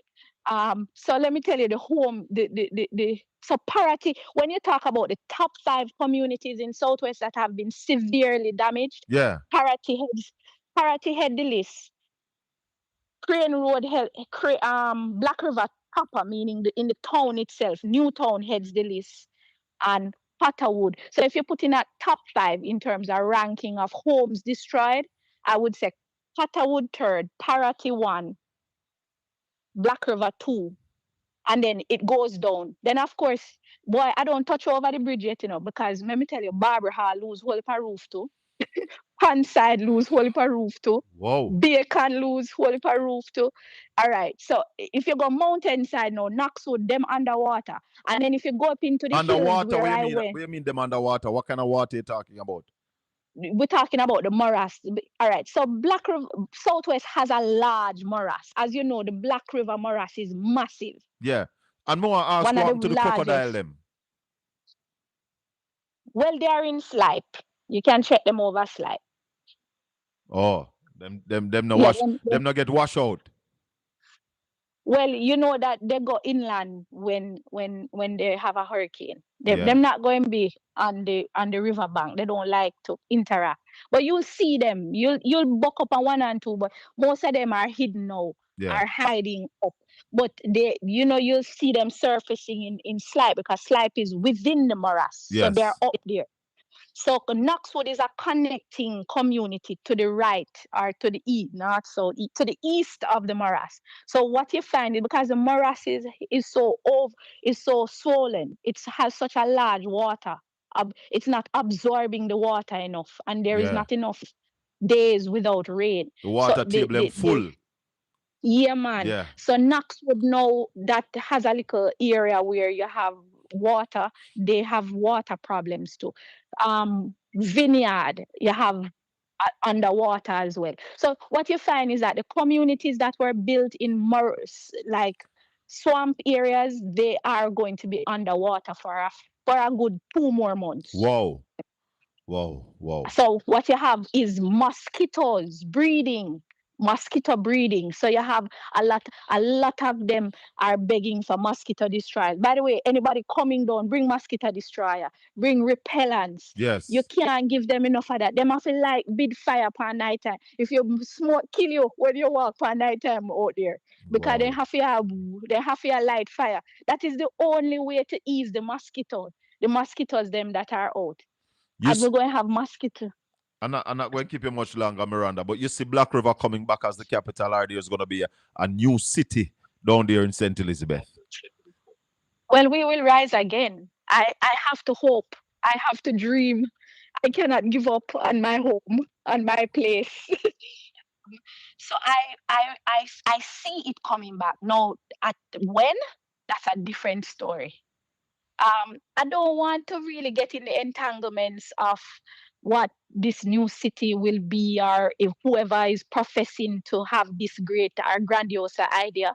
What I'm saying is that it cannot be the city over the people, and it cannot be buildings over the people. It has to be the people first. And what we're saying right now is that the people are not first right now in this hurricane recovery. The people are not seeing, they're not feeling the efforts of the government enough. Even if the government is doing, it is not doing enough. We're asking the relevant, we need a more structured approach to this rebuilding process, and we need a more structured approach to relief of communities that are still inundated, communities that are still affected. How do we help people who do not know what to do next? We need persons coming in to give counseling. We need more support system in terms of organized, structured work in terms of how to get their homes rebuilt. Are there grants that will be given? Will there be assessment? What we're saying is that everybody, it is just hopscotch. It cannot be that after Hurricane Beryl, where we should have learned we lesson, where me ball out for us to be deemed A disaster area? a disaster era. We're coming back now to this 1 year later, where there is still no plan for our people in a situation like this. And the shelters, they are not equipped to deal with what is happening with the community. The shelters are just as vulnerable as the homes. You still have a lot of people in shelters in your constituency? Not a lot, but there are few persons in shelters still. But hear what? They've been asked to go home. They've been asked to go home because school needs to open. Hold on, they have been asked to go home. So do they have a home to go to? Or a house? They don't have Because no a house home. is not a home. No, because I think there's an appeal for families to take them. That is what I hear. So the government not put nothing in place after 4 weeks. About how many people you're talking about? About how many families you're talking? Well, I know that Newell was a shelter, and to my knowledge, maybe up until a week ago, you had 60 odd persons there. I don't know how many are still in another, but I don't think it's a lot. I don't think it is a lot anymore, because what are they going to do at these shelters? There's no support system other than from private sector and good people. So the government not running these shelters, you're saying? Listen, man, the hurricane come and not even generator the shelters them never had. They never even had solar lights. So how you fi send people go a shelter? But they said that the shelters were well stocked and... No, you know better. And you these, know, shelters weren't destroyed? Some of these shelters were destroyed. Like many of the shelters were destroyed, but a few of them were, just a few, were still intact. But the kind of Category 5 hurricane that hit us, many of these shelters would have been destroyed because they are homes and community, they are schools and community centers, and they're just as vulnerable. But what we're saying, not even a generator them never have. Them never had solar lights. Them never have food. Them never had mattresses. So how can you say to go to the people and go to a shelter? I wouldn't go to a shelter if I were them, because I feel like I would have been more vulnerable at a shelter than at my home. And that is why many people stayed at their homes. They don't feel secure in the shelters that these government profess to be supporting. I don't know what them use the shelter money do, but they never go on no shelter. Never go on them shelter. You live in your constituency, Miranda, and you were there the day of the hurricane. Is that so? Yes, man. Then hello, I sweep water so till. So we just said to people that she's on the ground. She know the people. She know the area. Not like some people who never win, will take with themselves and nobody not see them in a constituency. She has been there on the ground. interacting with the people. Miranda, if somebody want to reach out to you so you can assist somebody with something, is there a way that they can do that? Well, what we have done is I have a personal number. I ask them to text me. What I do is coordinate with the divisional leaders. So what we do is we still have a constituency office, which is the only thing that wasn't destroyed. Wow. And that's in Black River. I don't know how it wasn't destroyed. It But wasn't destroyed in Black River. no, it wasn't destroyed. It's way to the back. It's out of kind of outside of the major disaster zone. So maybe Okay. that's why it wasn't destroyed. But what we're saying is that we're trying to coordinate with the divisional leaders so that we can get this information by community. So far, what we've done is we've reached out to community leaders to get lists of homes that are without roofs, homes that have been completely destroyed, and families who have been displaced. So at least we have some record keeping of, if anybody wants to help, I can just send this list to them. I say, listen, we have 10 family in a Catterwood, we don't have no roof. We have 10. How do So they that get to kind, you? oh, my number, I can share my number, 550. Hold on. So if you want to touch base with Miranda Wellington, it's 550 9335. 9335. So that's how you can touch base with her, because there are a lot of people who want to assist and want to assist in many different ways. Send me a text because the phone lines don't work. Right. So don't call her straight. It's just send her a message through WhatsApp. And that's what she will get. We can And work from there. Don't bother say send her a message and she not respond to you same time you're vexed. Because what happened is that the connection down there is not so great. I'm sure one place she there from me talk to her, she not move. So that's why we have to go we have to go let her go now. Miranda, I want to thank you very much for spending the time with us. Thank you so much for having me. Giving us some detail. We couldn't leave it. Come like we are watching when you talk about it. And as you mentioned that we must have some biopic, we must have some documentary, and we must have 2 movies out of this. Yes, man. We have to share the people's story because these are survival stories. And that's what I mean, people, when I said to you that this is an increase in opportunity for the culture and the creative industry in Jamaica. Miranda Wellington, I want to thank you for the time this evening. One love. One love, Colin. We'll be in touch. So nice to have you. You still never send me the info you say to send me though. I'm going to send it. All right. All right. Cool. Bye-bye. Blessings. Wow. No, I couldn't stop. I couldn't stop her. Wanna tell me, should I did stop her? I couldn't stop her. Couldn't stop her at all. That name driver don't stop at all. Hearing from Southwest St. Elizabeth, what is happening down there? She said only the bridge, the river, and the sea left a Black River. The bridge, the river, and the sea. It is serious time, and we're not seeing the action. We're not seeing the action or enough of it by the government. Hold on, my brother. Hold on, let me link you up. The week just start, and we want an update from Ralston Hyman about this week, what we're looking at this week. Ralston, how you doing? Yeah, good, John. We just talked to Miranda Wellington, and she's saying to us that things don't look good down at Black River there. There's no organization, no coordination down there. Still a free for all. Just like what we're seeing with the numbers coming out of the finance ministry, not giving any confidence to the country. What is happening? What is on the agenda for this week? All right.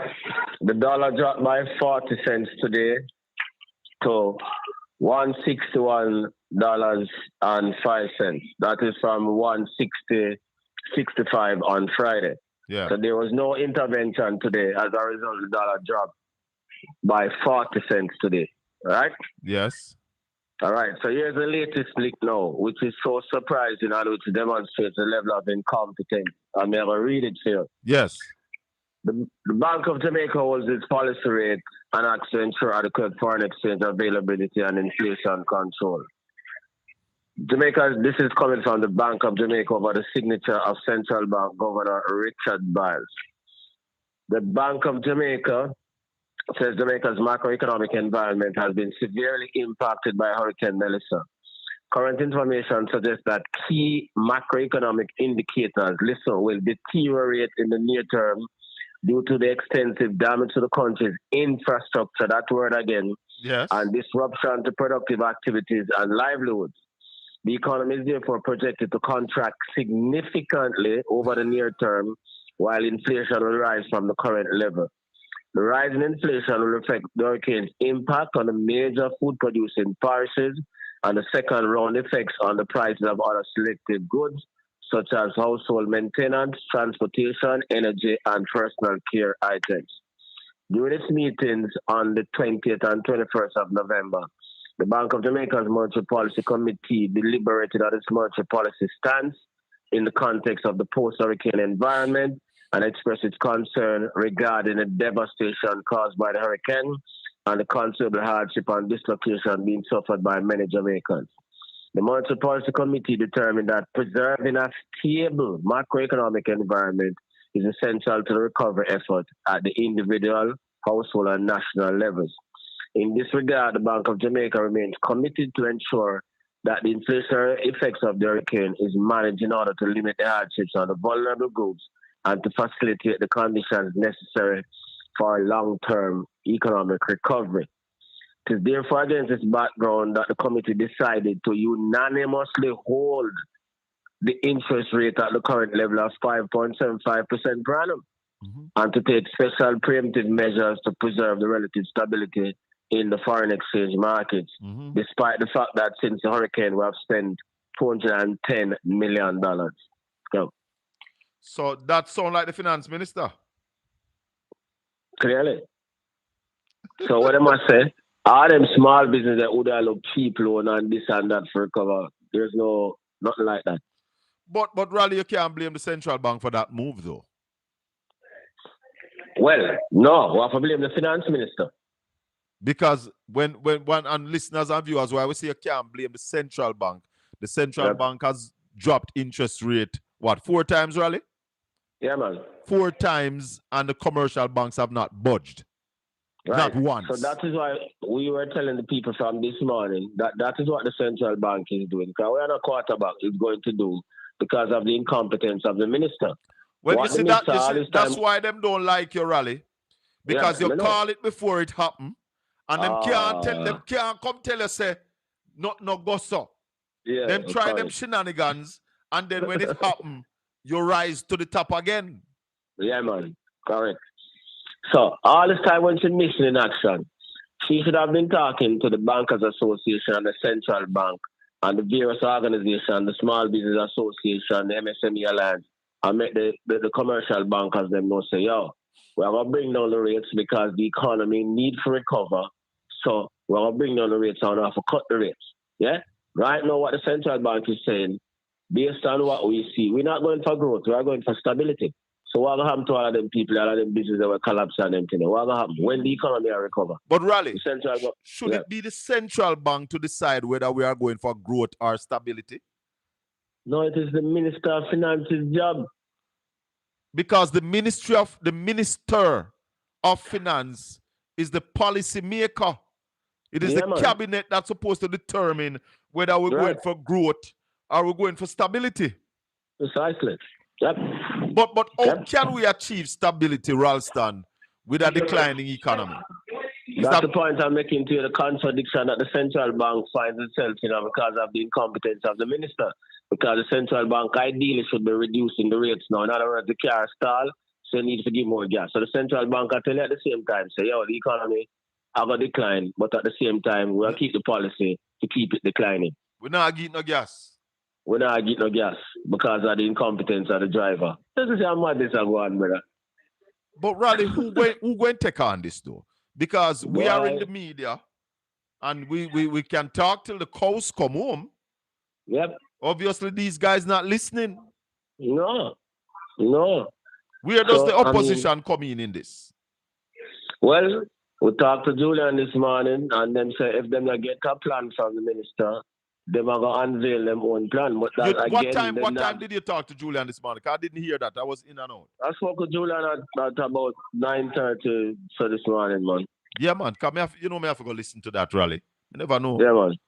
Because and people, when we ask about the opposition, don't get it wrong. The opposition have no responsibility or not even a role in this. Them only can talk, them can't do nothing. Why I ask about the opposition? Because at least they have a voice in the parliament. So they can speak it in the parliament. Yeah, so that's what they said. If the minister don't come to the parliament with something tomorrow, then they have to bring them own recovery plan. Because they are so disappointed and appalled that them not hearing from the minister. But what can really go so? What can go so? It goes so. It can't. It doesn't go so, but it goes so. It a go so. Yeah, it a go so. Yeah, yeah. So me can tell you. Hold on. Somebody's saying that PNP have a press conference tomorrow at 10 a.m. Never. Okay, that's I've checked the system to find that. Maybe it's in the email or something. But yeah, right. So let's hear what they have to say, because what the central bank did today is to work the floodgates, because they tell the man them say, yo, the thing crash and you not doing the help. So you not get no gas. So let me ask you, Raleigh, what was the demand for the US dollar out there today? No, well, them never intervened today, so they don't know the demand, but them have excess demand of 15 million from Friday gone. Yes. So that is what played out in the market today, why you have this 40% drop. And then now the central bank come out and said to the man, them say, yo, this thing you have a contract for a long period of time, you know. Yeah? Which we know that. You said that already before them. Yeah, man. Yeah, man. But what the important message is that we not got to do nothing for help, because we more concentrate on inflation that is restraining the economy. You know, the central bank say a stability we are going for. We not go for no growth. So more inflation we are focused on. Yeah? So that's a signal to the man them say, yo, this thing I down on the ground for a long time. So yeah, we can run for more cover than US dollar. So expect more pressure tomorrow. So you're saying that people are dumping the Jamaican dollar and getting US dollars for their money? Yeah, man. If the minister now and the central bank come and say inflation we are focused on. We don't focus on growth. No way think people are done. Economic class 2.7.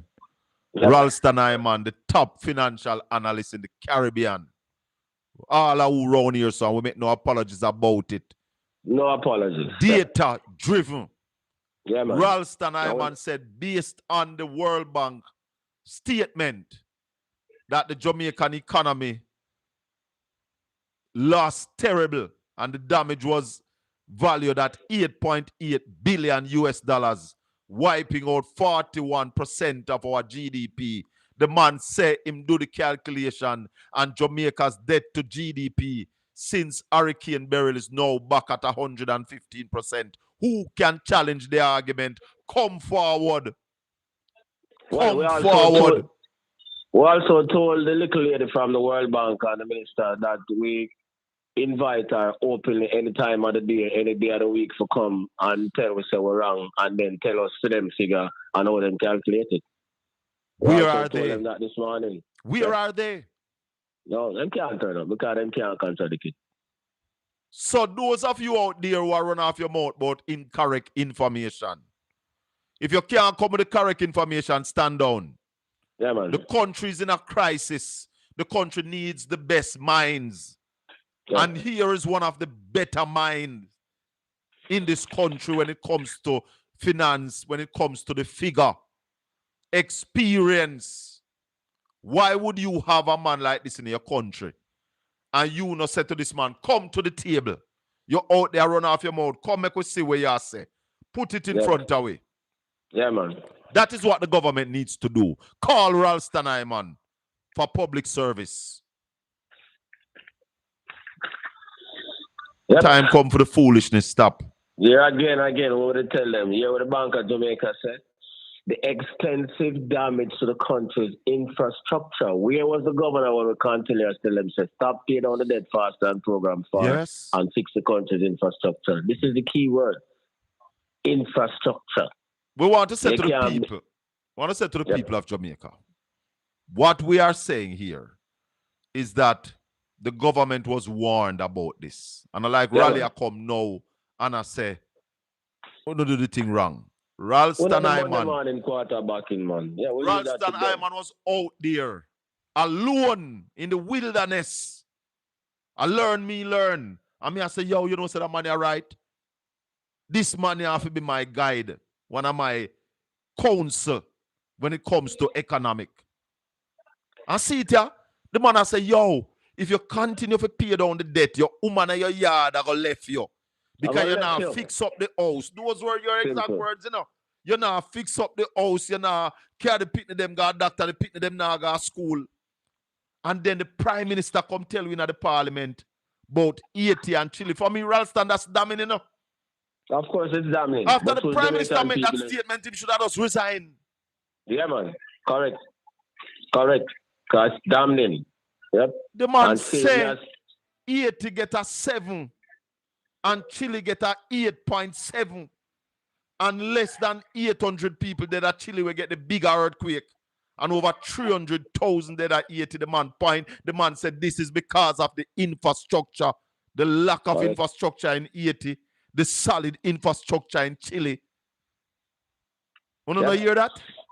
And here's the central bank governor says, due to the extensive damage to the country's infrastructure, that is why the economy of our contract significantly. Inescapable. We only can't tell you, you know. Yep. We only can't tell you, no. Because and tell them so them can go up on the BOJ website and see the release from the Bank of Jamaica. The release is on the BOJ website, my people. You can go look for it. See it there. Raleigh. Yep. Let me see if we have a... Hold on there. This with the pan. Hold on. Yeah, Marshy. Yes. Let's give the finance minister some credit. Because nobody can say she talking foolishness. Because she makes sure she don't talk. Hold on. Go again. Say that. Say that again. Let's give the finance minister some credit. Nobody can say she's talking foolishness because she makes sure she don't talk because she don't know what to say. You hear that, Raleigh? You hear that? Yeah, man. But hear the thing about that no, Colin. One of the basic laws of economics tell you that the timely dissemination of accurate information is important to the smooth functioning of markets. Yes. Where there is inadequate, untimely, or inaccurate information, it leads to market failure. Yes. That came from Professor Ronald McKinnon from Stanford University. Yep. Hold on, let me hear if you have anything else. Marsh, you have something else? That is enough. That is enough. That is enough. All right, big up yourself, my brother. Ralston Hyman. So, you're not projecting any intervention this week? Sorry about that. Raleigh? Yeah, man, we're still there. Yeah, you're not projecting any intervention this week. I them can't run the week without an intervention. No, man, I'm not going to intervene, man. Let's see an intervention will come tomorrow because it dropped by 40 cents. Yeah? And them put out a lot of release so them are going to intervene more. Yes. So them don't send the signal to the market already. So I'm going to read it so that the people them can hear. The special preemptive measures in the foreign exchange market contemplate the need for increased imports to support the rehabilitation and reconstruction efforts. The Monetary Policy Committee noted that the bank's strong international reserves reinforce its ability to support the foreign exchange market. In this regard, the bank has sold some $210 million to the market since the passage of the hurricane. Going forward in the short term, the bank will also provide foreign exchange liquidity directly to selected entities in the energy sector and proactively ensure adequate foreign currency liquidity in the market, including the reintroduction of the scheduled advance notices for intervention sales. So that is a signal that they are going to intervene more. Here the next thing, Raleigh. When we got kicked off Saturday morning, we lost power. We were talking about GPS What is this going to do, Raleigh? The fact that JPS is screaming that they can't get funds because they don't have security of tenure. What is that going to do to any recovery of this economy? That is going to let the process, because, I mean, some places now get light until 6 months from now and all of those things. And some of those places are industrial areas and the tourism belt. So that is why there has to be a compromise, because, right, all of the ratings agencies, them have changed the outlook on Jamaica from positive to stable. Then put negative ratings watch on NCB and all of them places, which means it's harder to get money. And that is why I'm afraid the stupidity of the policy. So what would I tell the man them say? Ratings agencies, Standard & Poor's, Fitch, yeah, Moody's. When them attack to them clients. So don't think you can impress them by overpaying your debt and then slow down your economy and crash your economy, because they're not going to hesitate to tell them clients, say, yo, nothing now going down the center, so be careful how you deal with them. So now that the hurricane come, they might tell all of the people them, so we change the outlook from Jamaica from positive to stable. The next thing, a downgrade, we're going to downgrade. Yeah, they are going to downgrade it. I am predicting that.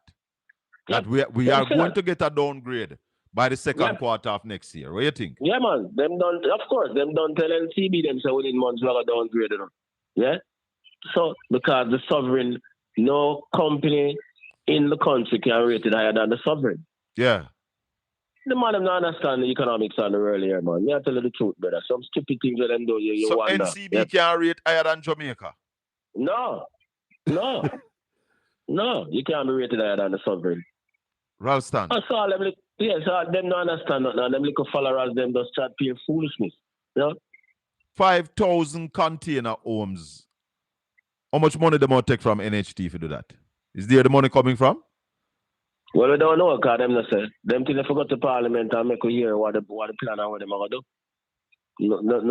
They haven't gone to the Parliament with anything. So nobody know what is happening. And that is why I tell you, when you don't have the information, it leads to speculation, destabilizing speculation, because common sense, a man know what going to speculate and then they take the action where him think will benefit him.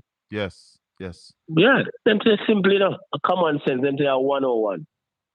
So the 5,000 container homes, they have not taken that to the Parliament yet, so we don't know if they might do it. We are suggesting, Raleigh, that they don't do it.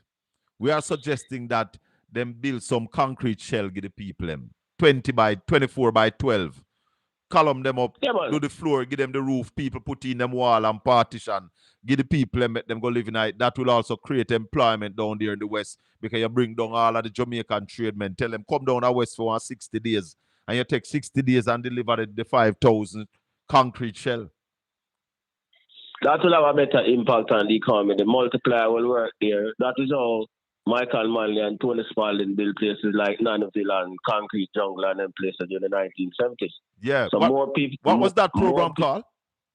Sites and Services. Sites and Services. Yeah, man. And it create a whole heap of employment. Whole heap of jobs, yeah, man. Mm-hmm. So that's what the government need to do. Using our sand, our gravel.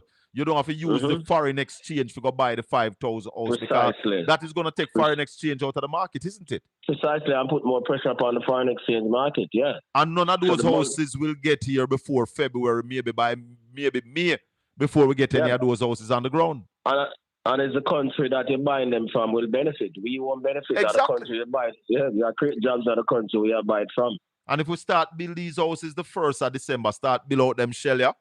By the end of January, we deliver the 5,000. Mass employment down there. Turn up back the economy. Quick. I'm Mr. Matala and them man, they have the equipment for the damn thing there already. Exactly. So you call in the contractors and you say, ease off of that project they want to do a town where the need is not as dire as what is happening down here. No, come down here, so come work some money. Give us the discount too. Give us the hurricane relief discount. So we are work together as a nation in unity. All hands on deck, bringing all workers from all over the island. And you bill out these 5,000 hours. Keep the money right here at Jamaica, Mr. Prime Minister. Yeah, man. Colin, we can and them company. Mr. Matala have them capacity. Yeah, man. Good on there. Give some small contractor, some contractor 150, you give some 160, you give some 1,000 who can manage 1,000, and you spread the thing around and start driving the economy again. Yeah, man. Because that 5,000 container was going to cost us so much money. What's the cost? Let me tell you. That's why I was still aware the details of them thing there. And no, the other state chat when I hear the detail. Yeah, so you can run the numbers. When I hear. And they don't want to give us a chance to ask them some questions. Yeah, that's not tell you. We ask the questions there, man. We inviting all government ministers. We want you here. Ralston want you over Power 106. Obi want you over News Talk. Rattigan they want you up. So we want to talk to all the government ministers. We have questions for you. We are respectful. We're not going to disrespect you. And we're not going to allow nobody to disrespect your power platform. But we have legitimate questions that we want to ask on behalf of the people of Jamaica. We are the fourth estate. And answering those questions will lead to a greater degree of confidence because at least people will have a roadmap as to where we are going, and less people will be speculating and trying to protect themselves. It's just as simple as that. Brother, we keep in touch. One love. All right. Blessings. Yeah, man. Yes, cool. man. Ralston, man. The professor. I think Wednesday evening, we're going to have Dr. Chris Burgess. I think we're going to have Professor Arton Wednesday evening as well, you know. I think he's going to be on Ralston show in the morning. Tomorrow morning, more up on Ralston show. You know, I should have asked Ralston. And then we are going to have him Wednesday right here. So, let me tell you something, people. I want you to be ambassador for the channel. Tell people to come over here. Come get the truth of what is happening as it relates to Jamaican economy. Come get the truth on what is happening on the ground because our connection that on the ground we start, you know. We want to talk to all of the MP them down in the Gulf there. Where have people down there suffer. And some boy dep on social media talk like them know where going down there. And not understand people suffering. We have to look after the Jamaican economy. We have to point it out to the government. We can't wait till it crash. And then we are going to say we did no. No, we don't do that. We are patriots. So that's why we're calling out the government and we're giving them the ideas. We're calling them out. We're giving them the ideas. Don't use your money go buy in a container home. Make some concrete shelf with people. A man will help himself and use ply it round. It have a solid deck roof. It have. Come on, man. We're going to take a few calls before we go. Wow, I say time run. Them two interview there. Solid. 876-804-7072. Give me a call now. We're getting off at 7, you know. We're going to be back here tomorrow evening. Tomorrow evening, you know, we're going to be on for 3 hours. We must say condolences to the family and to the music fraternity. Jimmy Cliff passed on. May his life, may his soul rest in peace. And light perpetual shine upon him. Walk with Jimmy Cliff. You did well. Blessings, my brother. Yes, good night to you, Shaka, and good night to your viewers. Yes, man. Go on. Hey, Shaka, I want to ask a question, you know. Could it be that the Prime Minister take himself go South Africa because the last time when we had a telethon, he was the face of the telethon and him dipping out the cookie jar? Me don't know.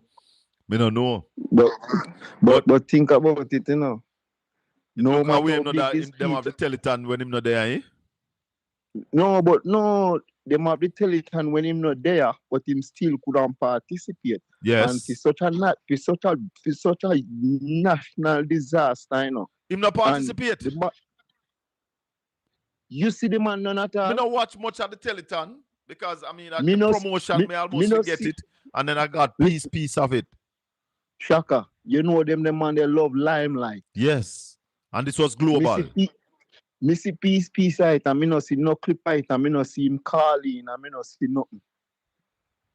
Me no remember I've seen him no time that I was watching either. I saw Mark Golding. Shaka, they know that me I tell her. So me I say I wonder if he man take himself because him no want be no distraction for that conversation come up at us. You remember last time? Why? I don't know though. You speculate.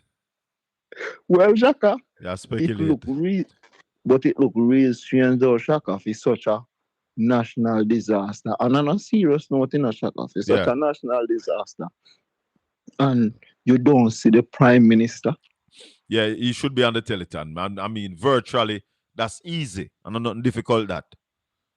Shaka, the man forget a prime spot on the telethon. Shaka. Hold on You for know, me. man, Hold on for me. It's 9 to 11. You're not 9 to 12. 9 to 11 on Power 106. That's the time when Ralston come on. Weekdays, Mondays to Fridays. Real business. Yes, Caution, continue. yeah. It look bad, Shaka. Me don't know to other people, but I say it look to me, Shaka. Yeah, It no look look bad. It look bad. And Well, me feel say, man, I as try. you say, you never watched the entire thing, so you don't know if it happened. Me never watched the entire thing, so I don't know either. But we are asking anybody who watched it and who knew or know of him being on there, let us know. Give us the information. Okay. All right. Yeah, man. Bless up, my brother. All right, cool.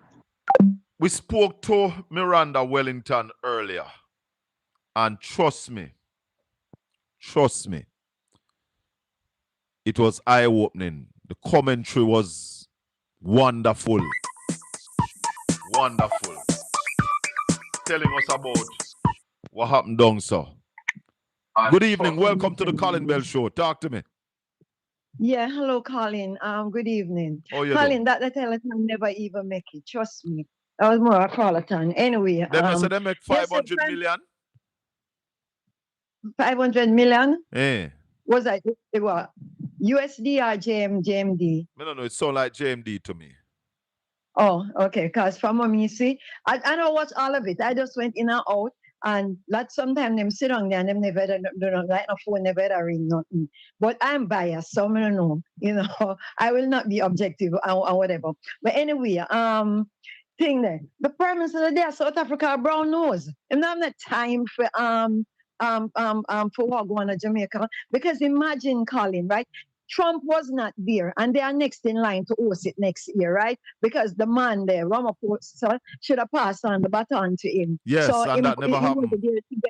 Yeah, so the man lit the gavel, I think call it a close, and so he forgot to Trump. Trump was there, so he said he wasn't put it on to some junior person where him nothing should have get it. So Trump wasn't there, Putin wasn't there, Xi Jinping was not there. Like them big people there. So the top that's the top three in the G20.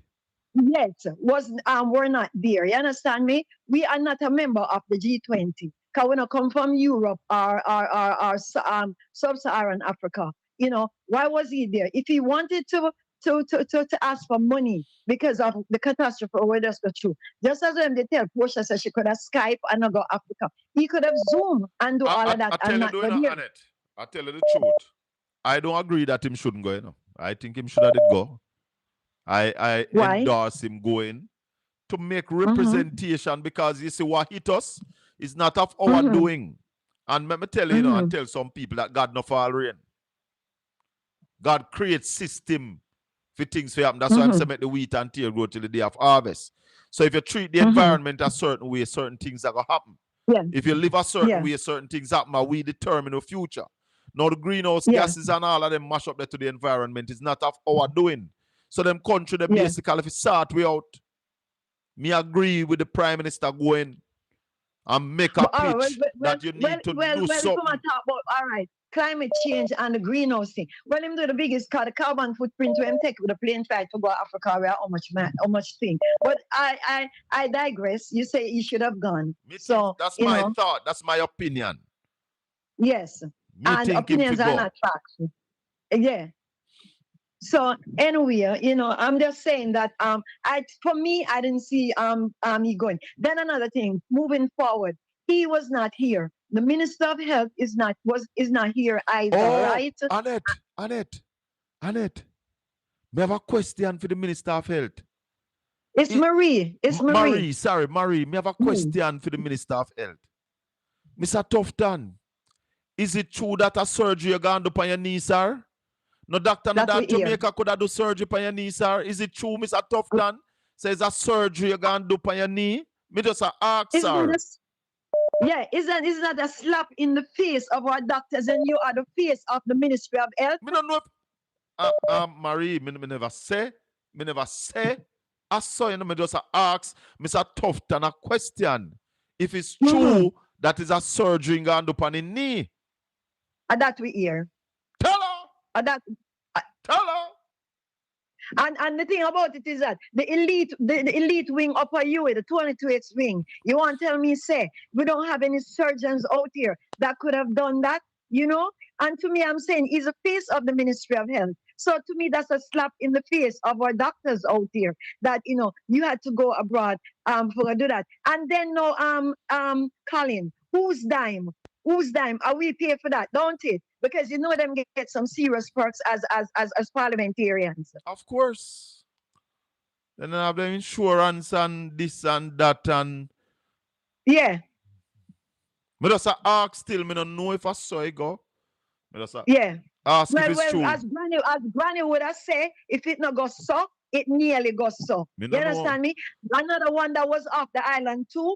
Remember, schools supposed to open. Schools, they're saying to get back schools in order in the West, which we need because it's not fair for the children in Kingston, in the environs of Kingston. They are in school. The down the West, them not in a school. True, no fault. We had a catastrophe. You understand that? No. The junior minister of education, she there one next people country in a them election, a gallivant all about. When she should have been here strategizing with the minister of education of how to get the schools back on track. Let me tell you something. We have lost our way. You Marie? We have lost our way. Just look at the Reggae Boys. The Reggae Boys played 2 matches since the hurricane. You see them having a black armband on them wrist, on them hand. Among the people that were dead in the hurricane as a national team. I'm not a football fan, but I listened to you and I heard you said last week before the match that there should have been like a moment of silence, and you were saying that they should have come out with black armband, symbolizing that, you know, solidarity with, you know, the people in the West. Me hear you say that, Colin. Yes. When a football, you know, and that would have been a big statement. You understand me? That would have been a big statement. So, you know, but I don't know, I'm not a football person. You know, me just is a wagon. If them the team would have say, yeah, like 2 pot cover. But what I'm saying, you know, like you said, we have lost our way. There's certain things.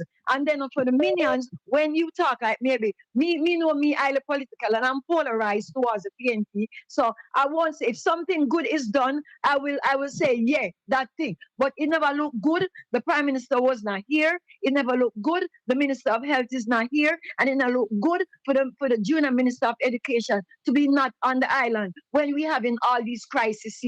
So I'm going to yield now, Colin, make somebody else talk. But that is just my opinion, which is not a fact, because opinions are not facts. Blessings. All right. One love. Yeah. 876-804-7072, the Colin Bell Show.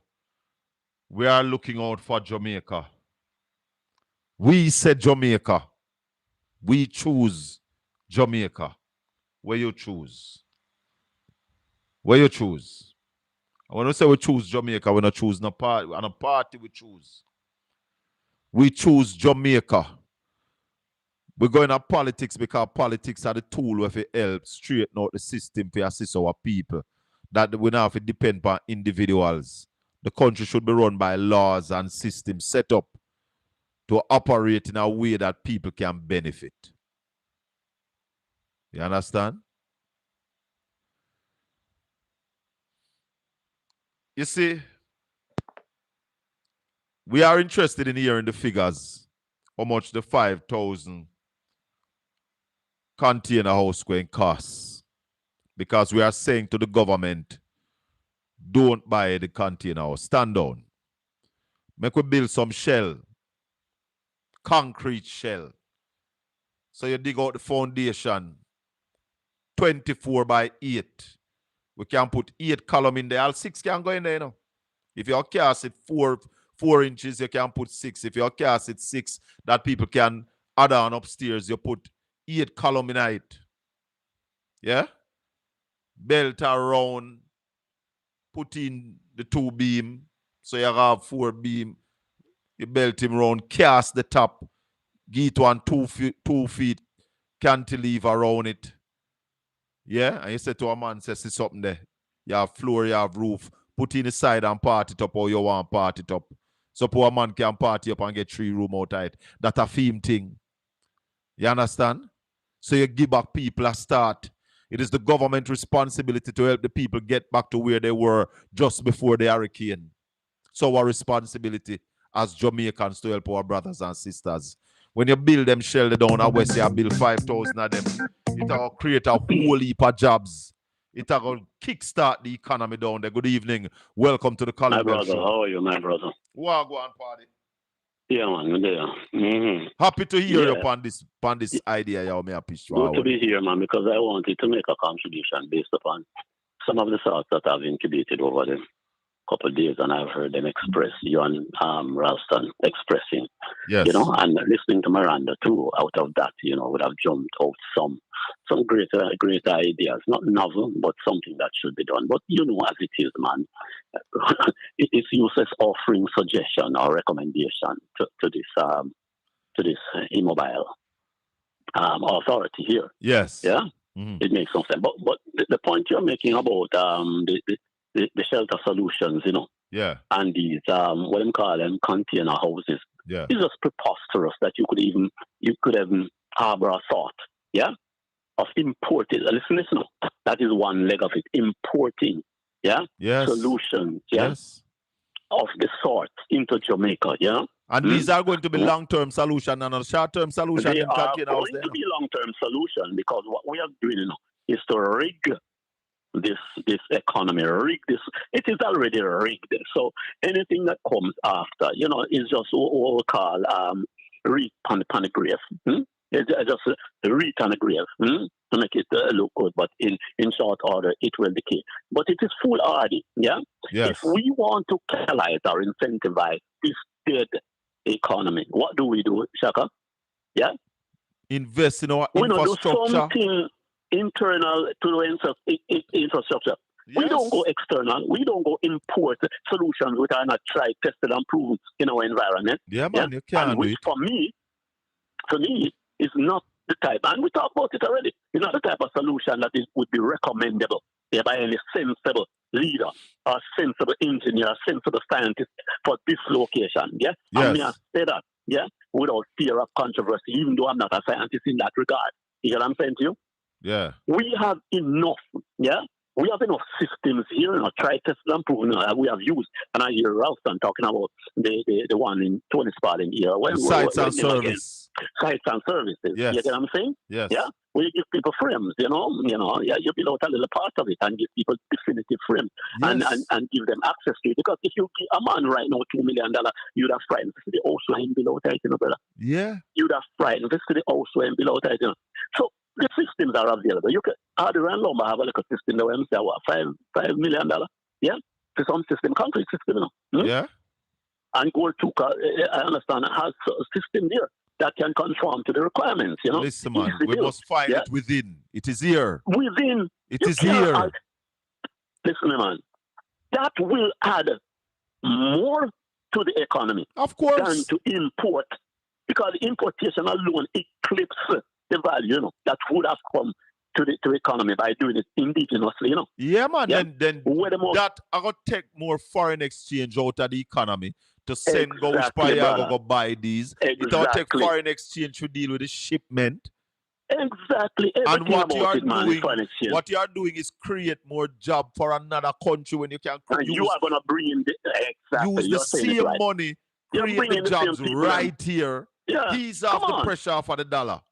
Listen, man, if you are a real Jamaican, if you are a real Jamaican, you promise that about yes, African blood, you know that clip that we play?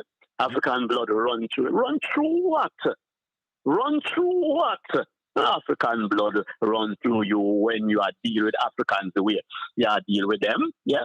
Give Africans some respect around here. We've been through it. Anything after now is respect and honor. Anybody that come must give us that. As a matter of fact, Shaka, when it comes to loan repayment, all of that should be as a non-issue to us now, you know.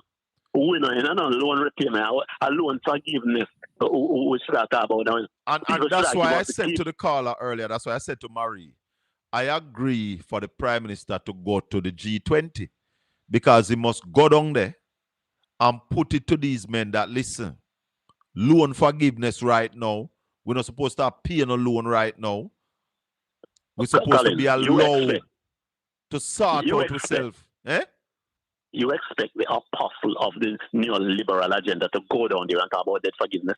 You know, see the man go down there and talk all kind of platitudes about things when are relevant to our people's development. Now, I'm going to talk about climate resilience and talk about the earth and talk about this and that and not nothing about our people. What about our people, brother?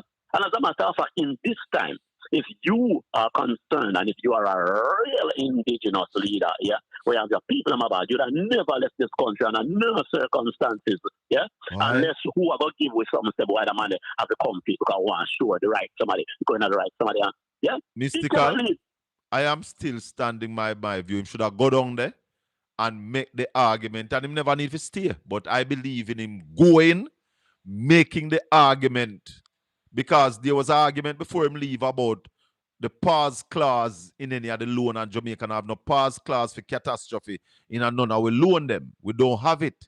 And therefore, because we don't have it, and this whole climate change and what we are do to our environment is a result of most of those big boys. Yes, go down there and put it on the table. If him go and put it on the table, then kudos. Yes. But him go and him not put it on the table. That means him never have to go. Well, no, there's another aspect to it, because if him go down there and go water down and a tool line, then it don't make no sense for real. What is that? The man is an apostle, an avowed apostle of the neoliberal agenda, the New World Order, avowed apostle. And the man will go to the ends of their heart in order to ram jam in this country and its economy in order to produce the result that they are prescribed. Listen, man. And people may think that we just attack, man. But if we sit down and just think face chatter, we're going to wake up and realize that we are in an everlasting prison that we'll never be able to come out of. The point of these three people going abroad, one going to St. Vincent, go gyrate, one going to US to go do one little surgery, and one going up to South Africa for whatever, yeah? Listen to me. If they leave, they all right. They have left, and if they never went, it wouldn't be a difference. There wouldn't be a difference. It wouldn't be a difference, No. It shows that they are not what? They are not relatable to our experience, and they can contribute nothing to the reversal of any adverse effect that have gripped us now or ever, Shaka, now or ever. One other point I want to make about the economy, agriculture, right? Yes. Agriculture. You know we need about bauxite and tourism from a long time. Agriculture. But agriculture. Right now, the devastation in St. Elizabeth, right? Them say the bread basket, right? And let us agree. Yes. Don't you believe that one of the primary focus should be addressing, not first of all, but a big reason why we should be looking after the farmers and their habitation, get them comfortable, right? Yes. Help them to restore quickly and provide resources for them to get back into the field right away. Yeah? Yes. Provide everything that they need as an incentive to catalyze the industry, man. Yeah? But the man now move. That's what we are saying, No movements now up, man. Yeah, people are saying 4 weeks. Yeah, it's 4 weeks, but where we are, if we continue to delay, Shaka, when people, are set forth to address a project of that magnitude, let me set up what is called a Gantt chart, looking at schedules, Yeah. And those schedules, some of the things that are done simultaneously. Yes. They are not done in divorce of the other. They are done, some of the things are done simultaneously to get the kind of efficiency and the productivity. The man not understand. It's not a one-man show. It's not a one-man show. They want it to be a one-man show because they want to produce a mendicant society. And when you hear Miranda, you realize what they want to produce, a mendicant society that people will always be grasping at them for help. Let me tell you something. That is where they want to take us. Let me tell you something. Them read a book called what? The 72 Laws of Powers. I don't know if they read that. Eh? I don't know if they read it. Them read it, man. Then you know see then you know see what one of the behavior, one of the thing about the laws is to keep people dependent on you, you know. Yeah. To keep people dependent on you. That is an overarching law in the neoliberal agenda. That is what they want, yeah. For us to just to be here, and anything we get, we take. You know, so we want to store up all the benefits, yeah, that have been generated from abroad, yeah. Right now, I help ourselves, you know, we have to take a big lesson out of that, you know. The biggest lesson that should be taken out of this in order to reverse this occurrence, where they want to put power, is that we are able, it may take us a little longer time, but we will make the sacrifice because we have always been making the sacrifice. We are able to rule ourselves without them kind of bureaucratic governance with them hang over and things. So we have to hang with hats out and say, come help we here, come help we. We must shun them and let them see that we are able to do it. Yeah, you see all them people that come and help we want people them from abroad and inland, yeah, who have resources and help us to get that build back better, yeah. We timely do it and show them that we not depend on us, so we don't want to bring us and others into. It will not happen because we have to resist. You know, like we resist the joke. We have to resist, so that plan can come to fruition, yeah. We can mash up the neoliberal agenda, you know? Yeah. Yes. Yeah, we can mash it up if we have the stomach in us to resist them. And why shouldn't we have the stomach? We come under enslavement and with so much rebellion over the years, we can't do it, man. We have it in us to do it. Tomorrow evening, we have Pan-Africanist senior attorney at law, Bert Samuels, going to join us tomorrow evening. We'll talk a little bit about Jimmy Cliff and a little bit about what is happening, you know? Because Jimmy is one of the icon. I have Jimmy second only to Bob Marley, you know, mystical. Yeah, man. Yeah, well, you have to give him props. That's something I have Jimmy, you know, right next to Bob. Yeah, for give him props. Yeah, man. Jimmy, heavy. And Jimmy touched a road that if we were serious about the culture and the creative industry, we would have had lots more millionaire and billionaires.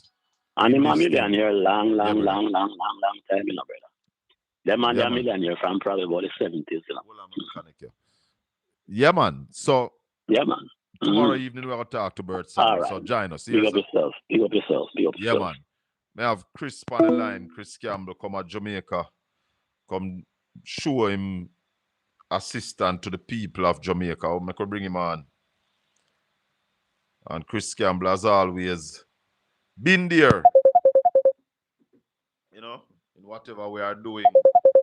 And we appreciate the man. Yeah, man, hold on. Yeah, Chris. These guys, Colin, do not care what you say anymore. They win the election, and to the winner goes the spoils. Yes. That's how these guys govern. They're tribalists. You understand? They're not consensus builders. So and they really don't give a damn about what you guys are saying. That's the nature of the beast we're dealing with in Jamaica. They with want these it all. politicians. And they're taking it all. Yes. Yes. The glory must be theirs. They're not in it for the people. They're not. That they say that, but their action betray that. Colin, I drove down from Kingston all the way through Mandeville, St. Elizabeth, Westmoreland, and I think I told you this. I never saw one government of Jamaica vehicle assisting the people. Well, Not I have been one. saying it. You left from foreign, come at Jamaica now and you see it. I am happy that you saw it for yourself. That when you hear me talk, you know say, I not just talk, shaka talk. We speak in the truth.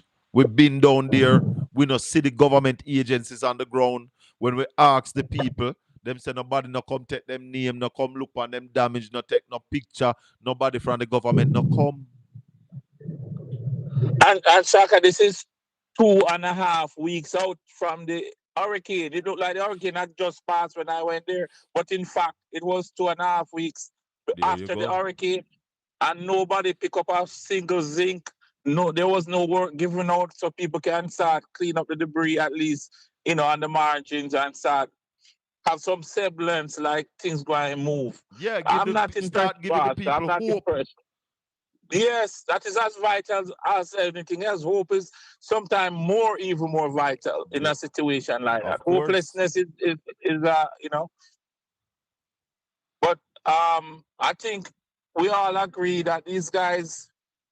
When I saw that Mark Golden was invited by the Prime Minister to go and look at the devastation, I was, even by his standard, I found that to be beneath his office. Really and truly. This is a national crisis, for God's sake. And you can't even get over your little petty bullshit. Sure, man.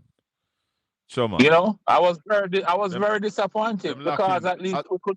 You heard Miranda say what is called for now is good leadership. Leadership, not ruler. Leadership. These guys are all about PR, boss. PR and spin. You understand? Yes, yes. And in our way, Colin, that get them to the dance, so why should they change? There you go. They have been very successful doing it. There you go. Beautiful speaking, I do it. Exactly. Yes, yes. You know? So I am hoping for the best for my people. But the people have to stand up and hold them accountable too. We have a job in this too. The people have to want the best. We want the best for them, but they also have to want the best for themselves. Exactly. And Colin, we set the bar so very low as Jamaicans that when we get the crumbs, we feel like we get the whole loaf. Well, the man them, so the man them stop cut cake. I put the man them a deal with no crumbs now drop neither. So you make them stay there. Put the man them a cut. Oh. All right, my brethren. Bless up, Chris. Thanks for the call. One love. All right, boss. Yeah, man. Well, viewers and listeners, this is where we leave it for this Monday evening. We're back tomorrow evening, and we're going up till 8 o'clock tomorrow evening because we're also going to be on Caribbean Radio. We're going to talk to Bert Samuels about Jimmy Cliff tomorrow evening. We're going to do that maybe after about 7:15. Yeah. Caribbean Radio 97.9 HD4. Yeah, man. But we say we'll leave it here, so I'm going to take that final call here. Hello, good evening. Welcome to the Colin Bell Show. Yeah, good evening, Colin. Great show. Yes, always Ralph Stanman, and I like everything what he's saying. And I was trying to get to ask him a question. This leading from knowing that you have the Prime Minister is monkeying around, the Minister of Health is monkeying around, there comes Minister of Education too, and all others dragging their foot after so many warnings from the Health Minister, from the Minister of Health for portfolio for the opposition. Help me. Alfred Dawes? The Shadow Minister of Health. Dr. Yes, Alfred Dawes. all these warnings that these warnings that he gave to Dr. Tufton, which Tufton even laugh and says that he's politicizing. Now, my question is, now we see the direction it is going on. We see all those things that Alfred Dawes says is actually coming to fruition right now.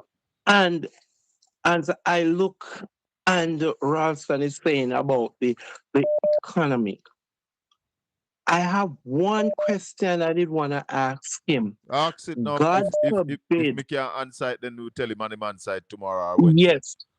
Okay. God forbid we get just one case of cholera. What would the economy be after that?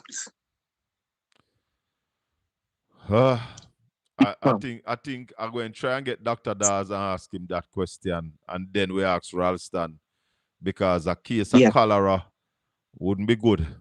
We hope it never happens. That's what I'm saying. We hope it never happens, my brother. We hope it never happens. Within my opinion, I think that would be the end. Would be end of the economy. I hope not. Because remember, and I'm saying every to country the government, will bring in. Every country will be start to do travel ban. Yes, stop the foolishness. Stop the slowing down. We need prompt action. We need boots on the ground right now to get the necessary data that the government need. Start building these shells, moving out people who are vulnerable out of the spaces till you have proper place for them to go. Come on, get up off your laurels. Call as we said that this is the final call we are run. Call us earlier tomorrow Yes. evening. Here? And another thing with the building, let me tell you, this would be a good thing. And I think they should put the people in the hotels. There's a lot of hotels that not running on full capacity.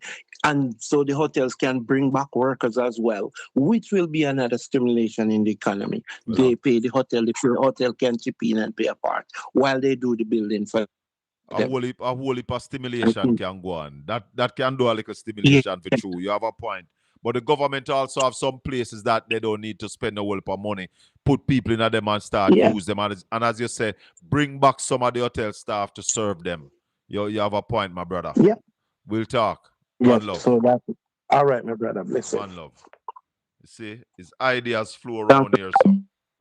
Tell them. Says ideas flow round here, so. Join us tomorrow evening, 5 o'clock we start again. The Colin Bell Show.